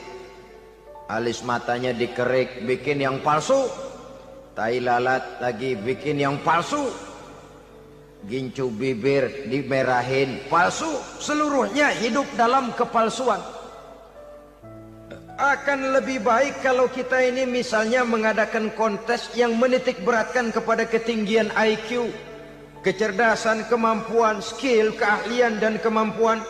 Tidak hanya dititik beratkan kepada rupa yang ayu dan cantik semata-mata. Sebab di samping manfaatnya diragukan, juga sangat tidak mendidik buat generasi yang akan datang. Terutama ibu-ibu, peran utama wanita sesungguhnya adalah sebagai istri mendampingi suami dalam melaksanakan tugas-tugas besar. Satu hari, serombongan ibu-ibu pernah datang menghadap Rasul mengajukan satu resolusi. Protes kalau bahasa kita sekarang. Ya Rasul, ada apa bu? Kalau laki-laki sih enak. Enak bagaimana? Iya, kalau orang laki-laki sholat, perempuan sholat. Laki-laki puasa, perempuan puasa. Laki-laki pergi haji, perempuan pergi haji. Laki-laki menuntut ilmu, perempuan bisa menuntut ilmu. Tapi kalau laki-laki pergi jihad, perang membela agama, kami perempuan tidak bisa ikut jihad perang di medan pertempuran. Padahal pahala jihad sangat besar dan kami ingin mendapat pahala jihad. Tidak adil kalau begini ya Rasul, izinkan kami pergi jihad. Ini perempuan di zaman Rasul, kalau ada kebaikan tidak bisa ikut, rasanya rugi bukan main, lalu protes. Apa jawab Rasul? Beliau senyum. Ibu-ibu jangan khawatir. Walaupun ibu-ibu tidak maju ke medan perang, ada ibadah yang pahalanya sama dengan pahala jihad itu. Apa ya Rasul? Beliau menjawab, jihadukunna fi baitikunna. Jihadnya ibu-ibu, jihadnya kaum wanita adalah di rumah tangganya sebagai istri. Memasak makanan suaminya, mencuci pakaian istrinya, mengasuh, merawat dan membesarkan anak-anaknya. itu seluruhnya bagian daripada ibadah yang pahalanya tidak kurang dengan pahala jihad. Kenapa? Al-Quran itu memberikan sesuatu sesuai dengan kedudukannya. Kalau perempuan pergi perang jihad membela agama, musuhnya laki semua, kayak apa perangnya? Itu musuhnya bisa nggak mau pakai pedang, perangnya udah gulat aja udah. Sehingga Rasul lalu memberikan satu jalan keluar yang membuat wanita-wanita itu lega. Jihadukunna fi baitikunna. Ibu-ibu sih tidak usah khawatir, jihad ibu adalah di rumah tangga ibu-ibu semua. Sejak bangun tidur sampai tidur kembali, nyaris kaum ibu itu 24 jam pekerjaannya. Sebagai istri, dia melaksanakan jihad di rumah tangganya. Peranan wanita yang pertama adalah sebagai istri yang walaupun tidak kelihatan dan menonjol seperti halnya laki-laki, tapi sangat mewarnai, bahkan menjadi warna dari tugas apapun yang dihadapi oleh suaminya. Dulu ada seorang orator, kalau pidato hebat bukan main. Kalau dia bernada gembira, semua orang senyum. Kalau dia bercerita tentang sesuatu yang sedih, satu masjid orang nangis. Orang tanya kepadanya, "Pak, bisa pidato begitu hebat, siapa yang bikin?" "Ya saya sendiri." Istrinya dari belakang bilang, "Tidak, yang bikin pidatonya hebat saya." Kata suaminya, "Mana bisa, saya."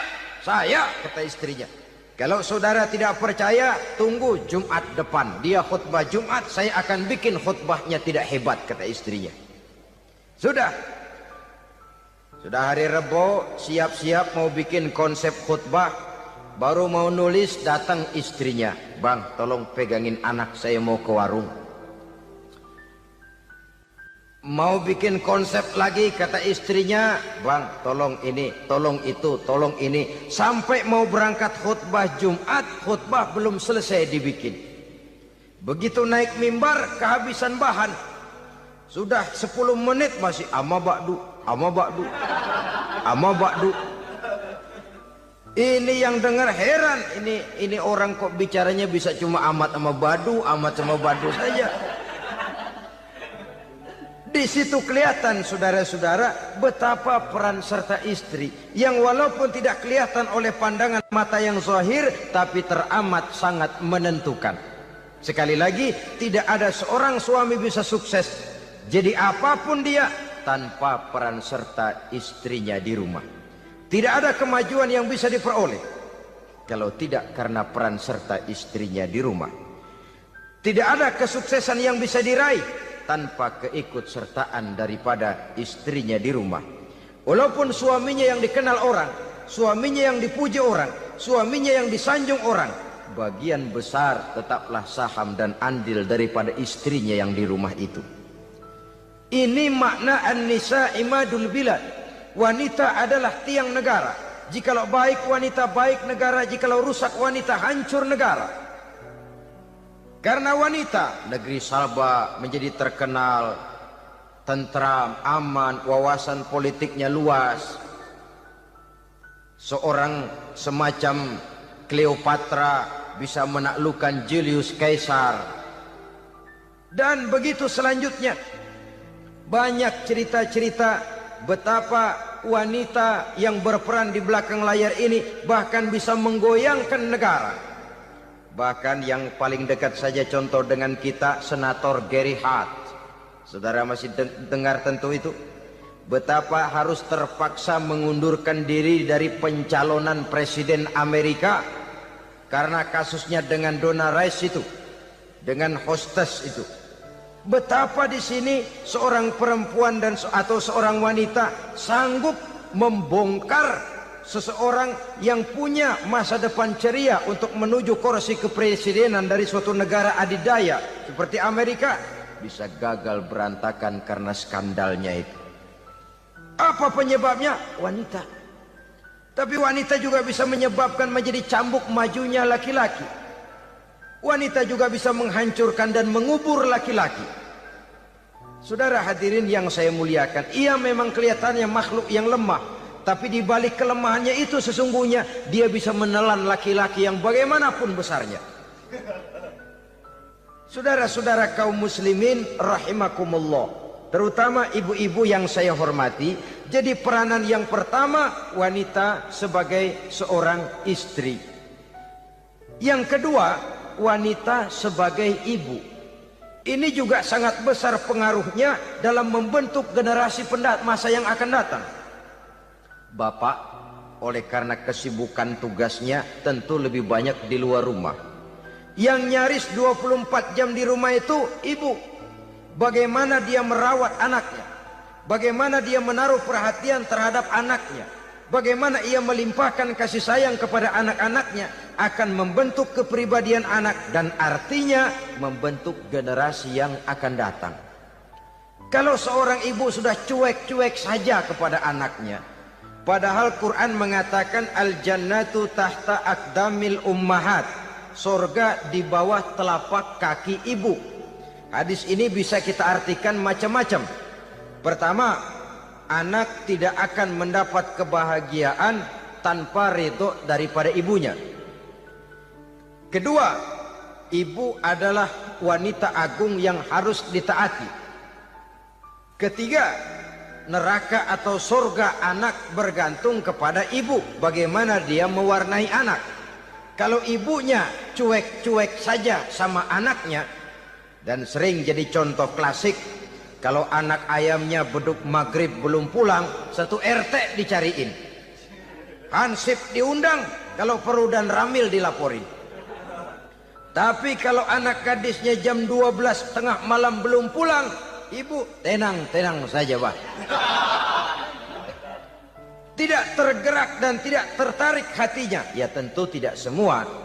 Kalau sudah begitu, bukankah hakikatnya ibu sudah menciptakan neraka buat anaknya sendiri?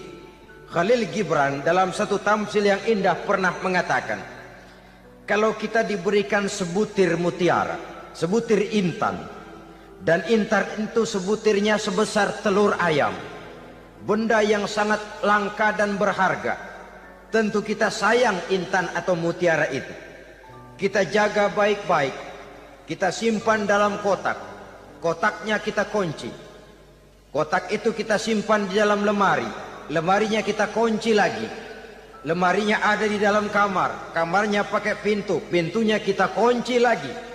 Kamar itu ada dalam rumah, rumahnya pakai pintu, dikunci lagi. Kemudian rumahnya pakai pintu gerbang besar, gerbangnya juga digembok lagi.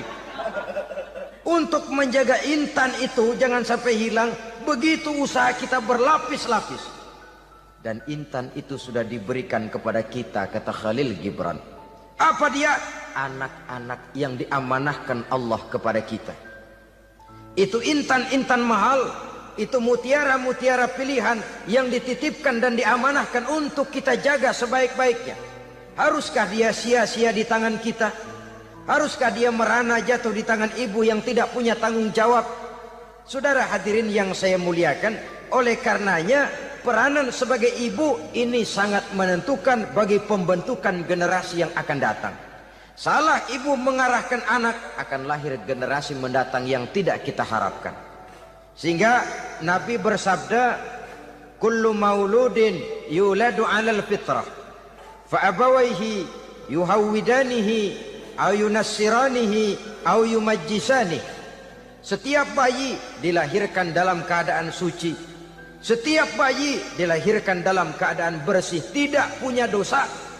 Islam tidak mengenal dosa warisan. Semua saja bayi lahir dalam keadaan suci dan bersih. Kalau demikian lalu bagaimana? Kata Nabi, ibu bapaknya lah yang kelak akan menjadikan anak itu sebagai Yahudi, yang kelak menjadikan itu anak itu sebagai Nasrani, atau menjadikan anak itu sebagai Majusi. Ibu bapaknya yang mewarnai anak.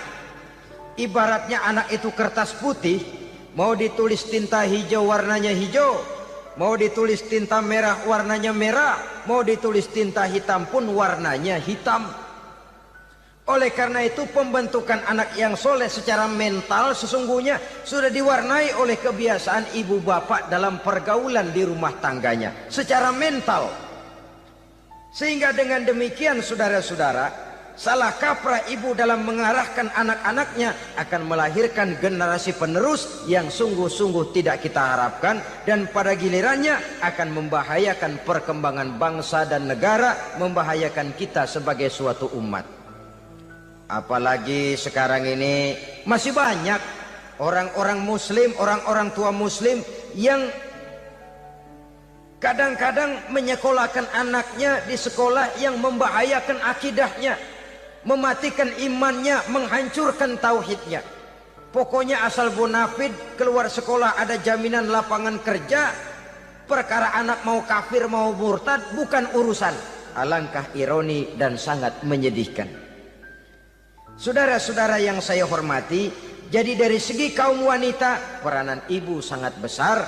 Dari segi anak, ketaatan kepada ibu, doa restu ibu akan membawa kepada kebahagiaan hidup. Doa ibu mustajabah, kutukan ibu manjur. Beberapa hikayat dan riwayat menjadi contoh dan tamsil buat kita betapa tidak ada satu kebahagiaan di dunia ini yang bisa ditegakkan tanpa doa restu daripada ibu. Pantas kalau dalam Al-Quran ada ummul kitab, ibunya atau induknya kitab. Tiap negara punya ibu kota, bapak kota tidak ada. Lalu lagi wawasan Nusantara disebut ibu pertiwi, bapak pertiwi kemana tahu. Saudara hadirin yang saya muliakan, lalu dalam peringatan hari-hari besar nasional ada yang namanya Hari Ibu. Hari bapak nggak pernah diperingati. Ada Hari Ibu, dan ibu itu pun ada Ibu Kartini, ada Ibu Dewi Sartika, dan macam-macam lagi yang seluruhnya merupakan refleksi dan gambaran betapa peranan kaum wanita di dalam kehidupan ini yang memang banyak mewarnai dan menjadi warna dari suatu kegiatan. Saudara-saudara kaum muslimin rahimakumullah, apabila yang pertama tadi kita melihat peranan kaum wanita sebagai istri, betapa ia berpengaruh besar dalam ikut menunjang keberhasilan dan kesuksesan suaminya. Kemudian pada peranannya yang kedua, wanita sebagai ibu di rumah tangga, betapa ia ikut membentuk, mempengaruhi, mewarnai dan membimbing kepribadian anak sebagai generasi penerus. Maka pada peranan yang ketiga ini kita akan melihat wanita sebagai social agent, sebagai penggerak kegiatan sosial di berbagai bidang kehidupan. Apakah itu bernama majelis taklim, apakah itu bernama perkumpulan dan yayasan-yayasan kemanusiaan, organisasi-organisasi yang bergerak di bidang pendidikan, bahkan di zaman sekarang bukan hanya menjadi penggerak sosial, bahkan sudah banyak kaum wanita yang menggerakkan satu bangsa. Dunia mengenal Margaret Thatcher, dunia mengenal Indira Gandhi, dunia mengenal Bandara Naike, dunia mengenal Corazon Aquino, dunia mengenal Golda Meir dulu itu dari Israel.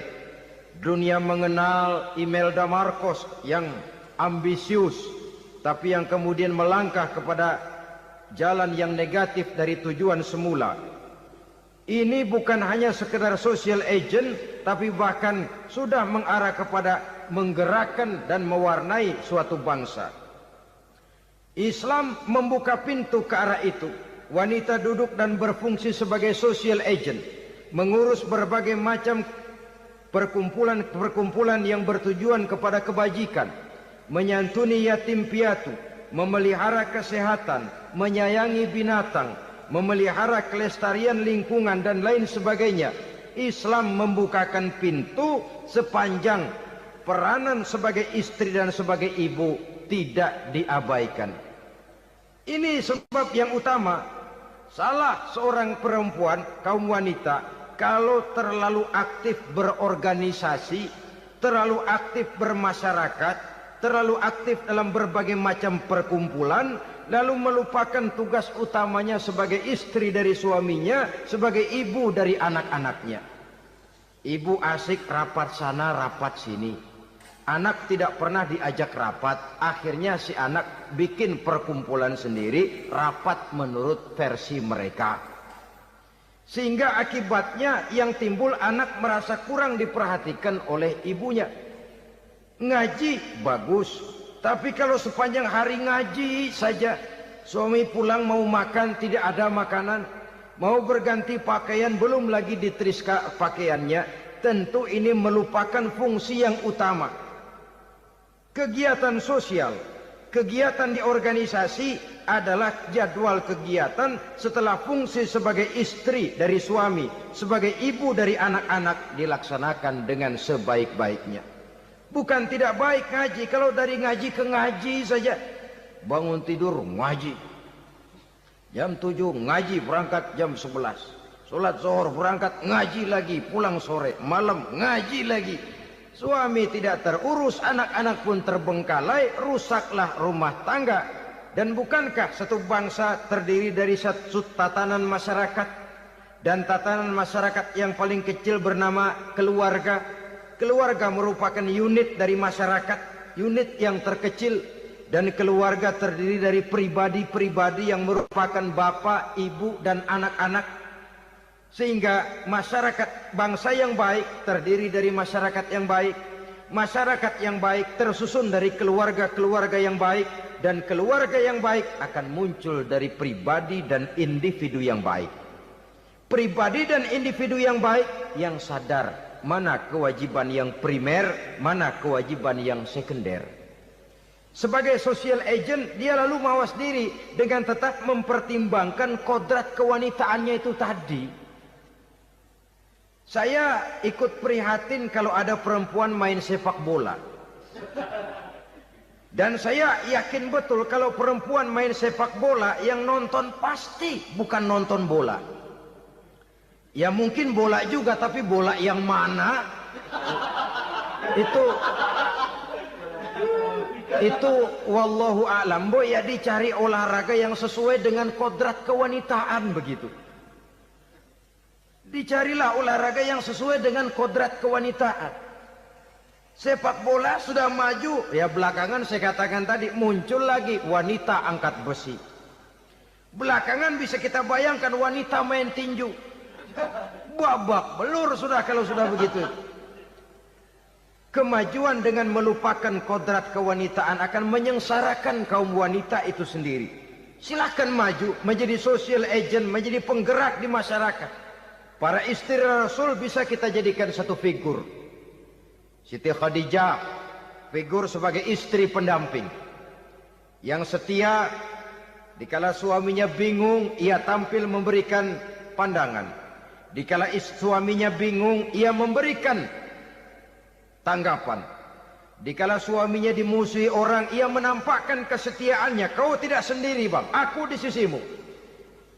Dikala jiwanya gelisah ketika pertama kali menerima wahyu berhadapan dengan malaikat Jibril, Khadijah yang menghibur. Kalla ma yukhzikallahu abada. Tidak apa-apa bang, Allah tidak akan menyusahkan kau untuk selamanya. Tenang sajalah, tenang. Abang orang baik-baik, Allah tidak akan menyengsarakan abang. Peran sebagai istri. Dan Rasul mantap. Sehingga bertahun setelah Khadijah wafat, selalu terkenang dan dikenang oleh Rasul. Pernah satu saat beliau itu seperti orang melamun. Aisyah tanya, kok seperti ngelamun bang? Iya kata Rasul, saya seperti mendengar suara terompahnya Khadijah di surga. Padahal Khadijah sudah lama wafat. Aisyah mendengar itu rada sedikit manyun. Kata Aisyah, bang cukup sekali ini saja, jangan sebut-sebut lagi nama itu ya. Cemburu rupanya. Ya soal cemburu sih nggak bini Nabi, nggak bini kita, namanya cemburu. Perempuan mesti ada. Apa jawab Rasul? Ya Humairah, Aisyah, haruskah saya melupakan seseorang yang dikala orang lain memusuhi saya, dia mati-matian membela saya. Dikala orang lain mau membunuh saya, dikorbankan hartanya untuk membantu perjuangan saya. Mestikah saya melupakan orang yang begitu baik? Tidak Aisyah. sepanjang nafas masih ada, sepanjang itu saya tidak akan bisa melupakan Khadijah sayang. Peran sebagai istri Khadijah ini, peran sebagai istri. Suaminya bingung, istrinya memberikan hiburan. Kadang kan tidak, suami bingung, istri bingungan lagi. Ya sudah, mari ramai-ramai kita bingung sudah. Bukan mencari jalan keluar, yang sudah bingung malah ditambahin bingung lagi. Saudara hadirin yang saya hormati, lalu figur Siti Aisyah, muda, cantik, kreatif, cerdas. Kalau bahasa sekarang barangkali wanita karier ini. Ini figur-figur loh. Jadi punya keistimewaan masing-masing, sehingga ada pilihan. Ya tentu orang mencari istri itu kan karena ada dasar pilihan. Mungkin rupanya kurang menarik tapi akhlaknya bagus. Mungkin akhlaknya sedang-sedang saja tapi potongannya cakep, masih ada pilihan. Sudah potongan jelek, akhlak bejat. Emangnya lu milih merem tempo hari ya?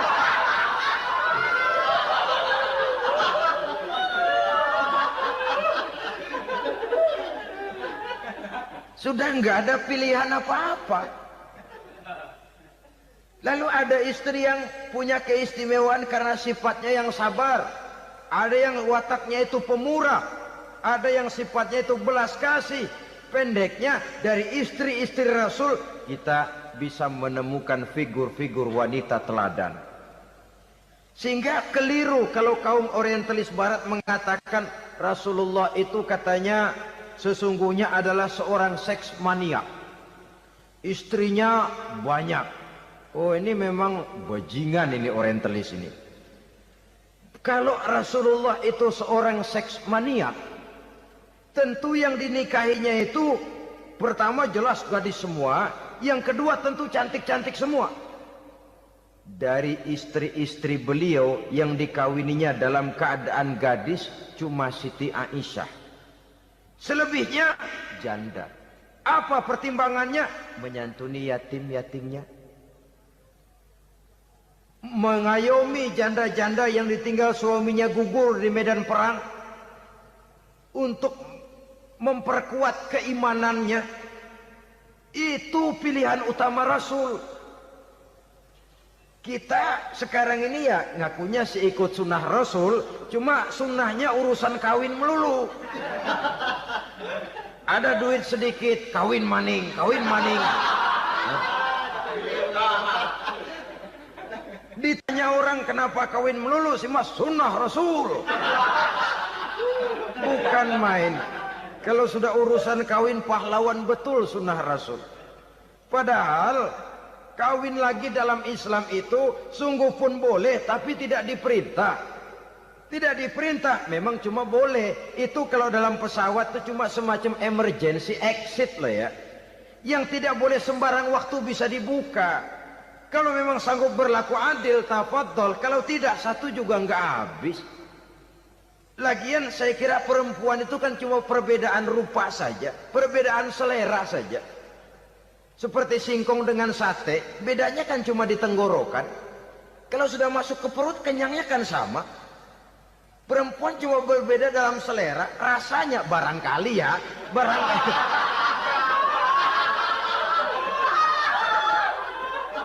Barangkali tidak jauh beda.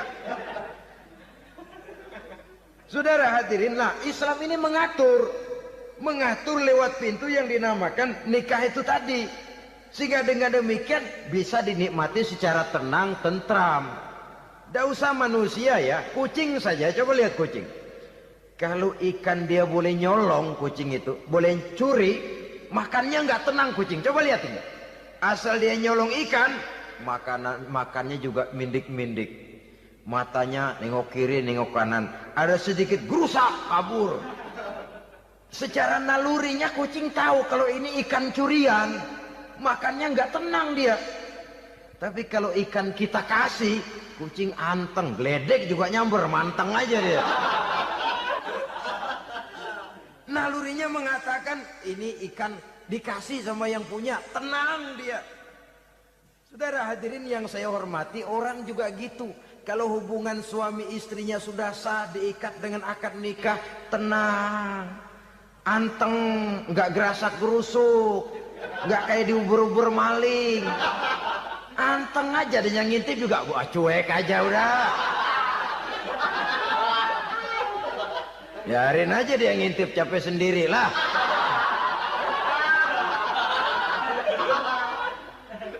Tapi kalau nyuri-nyuri, coba lihat dah. Mana di kebun. Banyak nyamuk. Banyak nyamuk. Hansip mukul tiang listrik, dia yang bingung. Islam ini sesungguhnya memudahkan jalan, saudara-saudara. Jadi sebagai social agent, wanita bisa melakukan, bisa berperan untuk itu. Apalagi untuk hal-hal yang menyangkut wawasan kemanusiaan, di mana kaum wanita karena emosinya lebih tinggi daripada kaum wanita laki-laki, dia sangat peka terhadap masalah-masalah yang menyangkut kemanusiaan. Hatinya mudah tergugah, perasaannya cepat terenyuh. Dengan penderitaan dia cepat tergugah.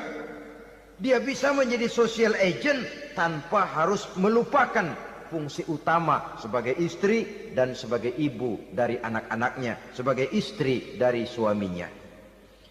Saudara hadirin yang saya muliakan, dahulu Al-Quran pernah menceritakan betapa istri-istri pembesar di istana mewah di zaman Nabi Yusuf. Kalau istilah sekarang nyonya-nyonya jet set, nyonya-nyonya VIP. Betapa mereka mau memporak-porandakan keimanan seorang pemuda seperti halnya Nabi Yusuf alaihi salam. Dan Nabi Yusuf kemudian ternyata tidak mau jadi gigolo yang kerjanya hanya menyenangkan wanita-wanita jet set kelas VIP ini tadi. Sesungguhnya ini cuma satu simbol yang kejadiannya bisa saja terjadi pada zaman modern dalam versi dan kondisi yang berbeda. Namun bagaimanapun juga wanita dengan peranannya sebagai social agent, sebagai penggerak masyarakat, sangat besar pengaruhnya dalam ikut mewarnai perkembangan suatu negara. Seorang suami perlu memberikan dorongan kalau istrinya aktif di bidang sosial, asal dengan catatan saja, fungsi sebagai istri, fungsi sebagai ibu jangan sampai terlantar karenanya. Bahkan saya katakan tadi, di zaman sekarang wanita tidak lagi hanya berfungsi sebagai social agent, bahkan sebagai national agent, penggerak dari satu bangsa. Muncul wanita-wanita yang jadi menteri, yang jadi anggota DPR, bahkan yang jadi kepala desa dan lain sebagainya. Secara umum memang ar-rijal qawwamuna 'alan nisa. Laki-laki adalah pembimbing bagi kaum wanita karena kelebihan fisik biologis, kelebihan kemampuan intelektual dan lain sebagainya. Namun wanita pun boleh saja menjadi social agent sepanjang catatan yang saya sampaikan tadi. Jangan sampai melupakan kodrat kewanitaan, jangan sampai mengalahkan fungsi sebagai istri dari suaminya, sebagai ibu daripada anak-anaknya. Nah, kemudian fungsi yang keempat di bidang ilmu pengetahuan. Islam memberikan kesempatan yang sama kepada kaum wanita. Thalabul ilmi faridatun ala kulli muslimin wa muslimatin. Menuntut ilmu itu wajib hukumnya bagi orang Islam, baik laki-laki maupun perempuan. Sampai dibentuk kalimat pengecuali khusus ini, muslimin wa muslimatin, bagi muslim laki-laki, bagi muslim perempuan. Dan alhamdulillah, kalau dulu di zaman Raden Ajeng Kartini, nasib perempuan berada di balik pintu yang digembok rapat-rapat, siklusnya berputar cuma sumur, dapur, kasur, kasur, sumur, dapur, dapur, sumur, kasur. Melingkar di situ satu saja peranan kaum wanita. Memberontak jiwa Raden Ajeng Kartini, menuntut persamaan bahwa wanita berhak maju sama dengan laki-laki. Entah Islam sejak 14 abad yang lalu sudah mencanangkan ini, menuntut ilmu wajib bagi laki-laki dan perempuan beragama Islam. Orang Islam baik dia laki-laki, baik dia perempuan, wajib menuntut ilmu. Ilmu dalam artian umum, tidak hanya sekedar fikih tauhidnya, ya di bidang kedokteran, di bidang teknik, di bidang hukum dan lain sebagainya. Ini yang perlu dibanggakan. Kalau perlu ini yang perlu diadakan kontes. Kontes IQ. Wanita yang paling berprestasi di bidang ilmiah. Wanita yang punya prestasi di bidang menjaga kelestarian lingkungan hidup. Wanita yang punya prestasi menggerakkan sosial, menyantuni yatim piatu, memelihara kesehatan. Adakan kontes macam itu untuk mendorong. Ini enggak, kalau kontes yang diukur betis, bibir, pinggul, payudara, lubang hidung, ukur sekalian kita. Apa manfaatnya dan apa unsur pendidikan yang ada di dalamnya? Tidak menguntungkan, tidak mendidik, dan tidak membawa manfaat. Kecuali lalu yang timbul pola hidup konsumen, pola hidup konsumer, pola hidup yang material, pola hidup yang wah, pola hidup yang gemerlapan. Ya, kalau oleh anak-anak muda yang terjangkau, kalau tidak, dia hanyut ditelan mimpinya. Dia ingin bergaya hidup jet set. Sementara dia dihadapkan oleh kenyataan bahwa dia tinggal di kampung. Ibu bapaknya orang kampung. Dan lain sebagainya. Jiwanya berontak. Terjadilah kegalauan. Terjadilah kerancuan. Terjadilah komplikasi. Perang di batin. Antara keinginannya dengan lingkungan nyata yang dihadapinya. Dan kalau sudah ada gejala semacam itu, penyakit-penyakit kejiwaan akan mudah muncul. Ini gejala terutama buat orang-orang yang tinggal di daerah transisi. Kota besar bukan, kampung banget juga enggak. Daerah cekak. Akibatnya gayanya ya sering gaya enggak karu-karuan. Gaya kepalang tanggung jadinya. Saudara hadirin yang saya muliakan, akhirnya apa? Santri tapi lagunya kayak koboi. Koboi tapi sesungguhnya santri. Saudara hadirin yang saya hormati, maka di bidang ilmu pengetahuan wanita mempunyai peranan yang sangat besar. Dia bisa tampil dengan karya-karya ilmiahnya yang membawa manfaat bagi perkembangan agama, bangsa dan negaranya. Majulah kaum wanita dengan ilmu pengetahuan, tuntutlah ilmu seluas-luasnya. Kita hidup di satu negara yang merdeka, kita beragama yang memberikan satu keyakinan bahwa menuntut ilmu merupakan kewajiban, bahwa peranan wanita tidak hanya di belakang dapur, lain sebagainya yang seluruhnya terpantul dari dinamika kehidupan kaum wanita. Saudara-saudara kaum muslimin rahimakumullah. Kemudian yang kelima, peranan wanita dalam bidang agama. Kita bersyukur sekarang ini gejalanya dimanapun pengajian, biasanya lebih ramai pengajian ibu-ibu dari bapak-bapak. Peringatan hari-hari besar keagamaan, biasanya lebih ramai ibu-ibu daripada bapak-bapak. Pengajian, ibu lebih ramai. Padahal kalau bicara sibuk, lebih sibuk ibu daripada bapak misalnya. Kalau sudah pengajian bapak-bapak, biasanya pengajiannya ramai cuma 3 giliran itu. Pembukaan, maulid, penutupan. Kalau sudah yang rutin pengajian tiap minggu, 3 pojok yang ngaji. Yang atu nguap, yang atu pules, yang atu ngiler. Saudara hadirin yang saya muliakan, ada badan kontak majelis taklim yang merupakan wadah daripada kegiatan ibu-ibu. Ada Ittihadul Muballighat, Persatuan Muballighat. Ada Persatuan Para Asatizah. Dan macam-macam lagi peranan ibu-ibu di dalam kehidupan beragama.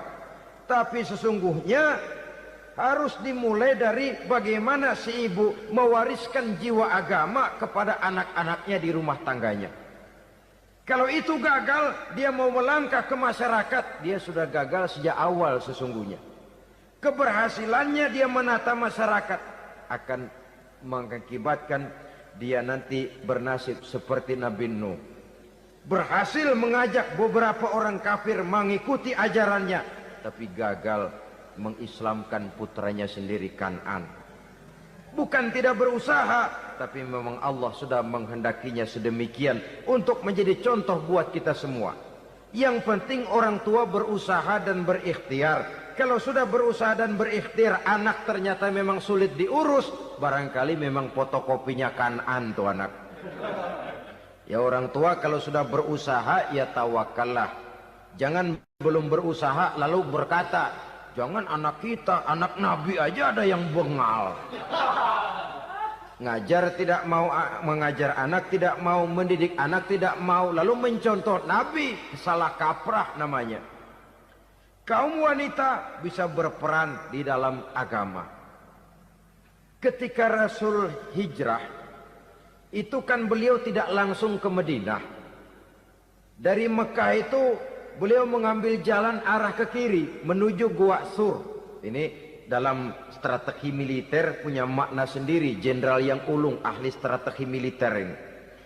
Di Gua Sur sana beliau tinggal 2 hari 3 malam. Siapa yang membawa makanan ke Gua Sur?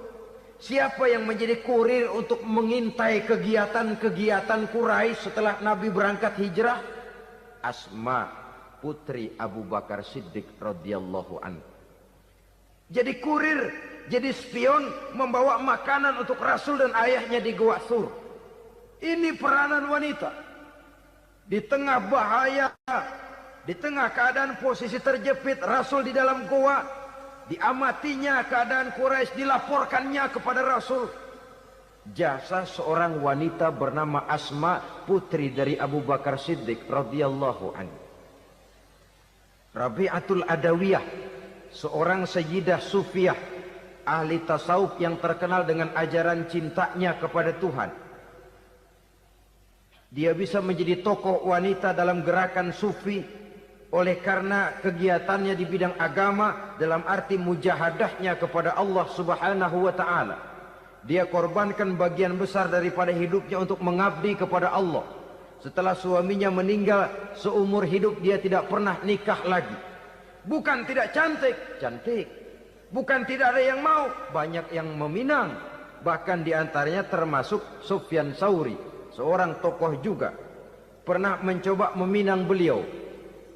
Kata Sufyan, Rabi'ah, bagaimana? Kamu kan janda? Iya. Lalu, lah saya kan duda. Jadi bagaimana? Daripada kita masing-masing sendiri-sendiri kan lebih baik kita join. Maksud kamu apa? Saya mau meminang kamu. Boleh? Tapi mas kawinnya saya minta engkau jawab 4 pertanyaan saya. Kalau bisa, diri saya seutuhnya saya berikan kepada kamu. Kalau tidak, tidak usah saja. In ajabtani fi 4 masail fa ana laka. Kalau engkau sanggup menjawab 4 pertanyaan saya, seluruh diri saya bulat-bulat saya serahkan kepada kamu. Yang pertama, Sufyan, semua orang kan bakalan mati. Iya. Ya soal mati sih sama, mati. Cuma hakikat mati kan lain-lain. Ada yang matinya itu husnul khatimah. Mati baik di akhirnya. Lagi ngaji, mati. Lagi baca Quran, mati. Lagi sholat, mati. Lagi dengar ceramah, mati. Lagi sodakoh, mati. Itu mati-mati yang su'ul khatimah. Ada yang mati itu, mati yang husnul khatimah maksud saya. Ada mati itu yang disebut su'ul khatimah, jelek di penghujungnya. Lagi nyekek botol, mampus. Lagi banting kartu, plak, plak. Habis. Lagi makan riba, mati. Lagi zina, mati. Lagi nipu, mati. Kira-kira kalau saya nanti mati, su'ul khatimah apa husnul khatimah? Loh, saya nggak tahu, kamu mati saja belum. Tidak bisa kamu jawab, tidak bisa. Yang kedua, setelah mati kita masuk ke alam kubur. di kubur kita akan dapat nikmat kubur atau azab kubur. Hari itu kira-kira saya dapat nikmat apa dapat azab? Saya tidak tahu. Di padang mahsyar setelah ditimbang kita dapat kitab di tangan kanan kalau baik, di tangan kiri atau dari belakang kalau jahat. Hari itu saya dapat kitab di tangan kiri apa tangan kanan? Saya nggak tahu. Yang keempat, orang akan lewat di atas sirat. Yang selamat sampai surga, yang celaka sampai ke neraka. Kira-kira saya yang selamat apa yang celaka? Wah, kata Sofyan, gua nggak tahu, udah butak dah lempengan itu deh. Kalau kau tidak tahu Sofyan, tidak bisa jawab 4 pertanyaan ini, maaf saja, lamaranmu saya tolak dan saya tidak akan nikah. Ini yang saya khawatir. Maka dia terkenal sebagai Sayyidah Sufiyah, tokoh wanita dalam dunia sufi. Dan artinya wanita bisa berperan banyak dalam bidang agama, sebagai pengasuh majelis taklim, sebagai pengasuh yatim piatu, sebagai gerakan-gerakan keagamaan yang positif dan lain sebagainya. Ini dimungkinkan karena Islam menunjang harkat dan martabat kaum wanita. Maka majulah kaum wanita Islam Indonesia dengan tetap menjaga kodrat kewanitaannya.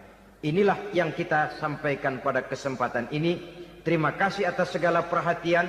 Mohon maaf atas segala kekurangan. Wassalamualaikum warahmatullahi wabarakatuh.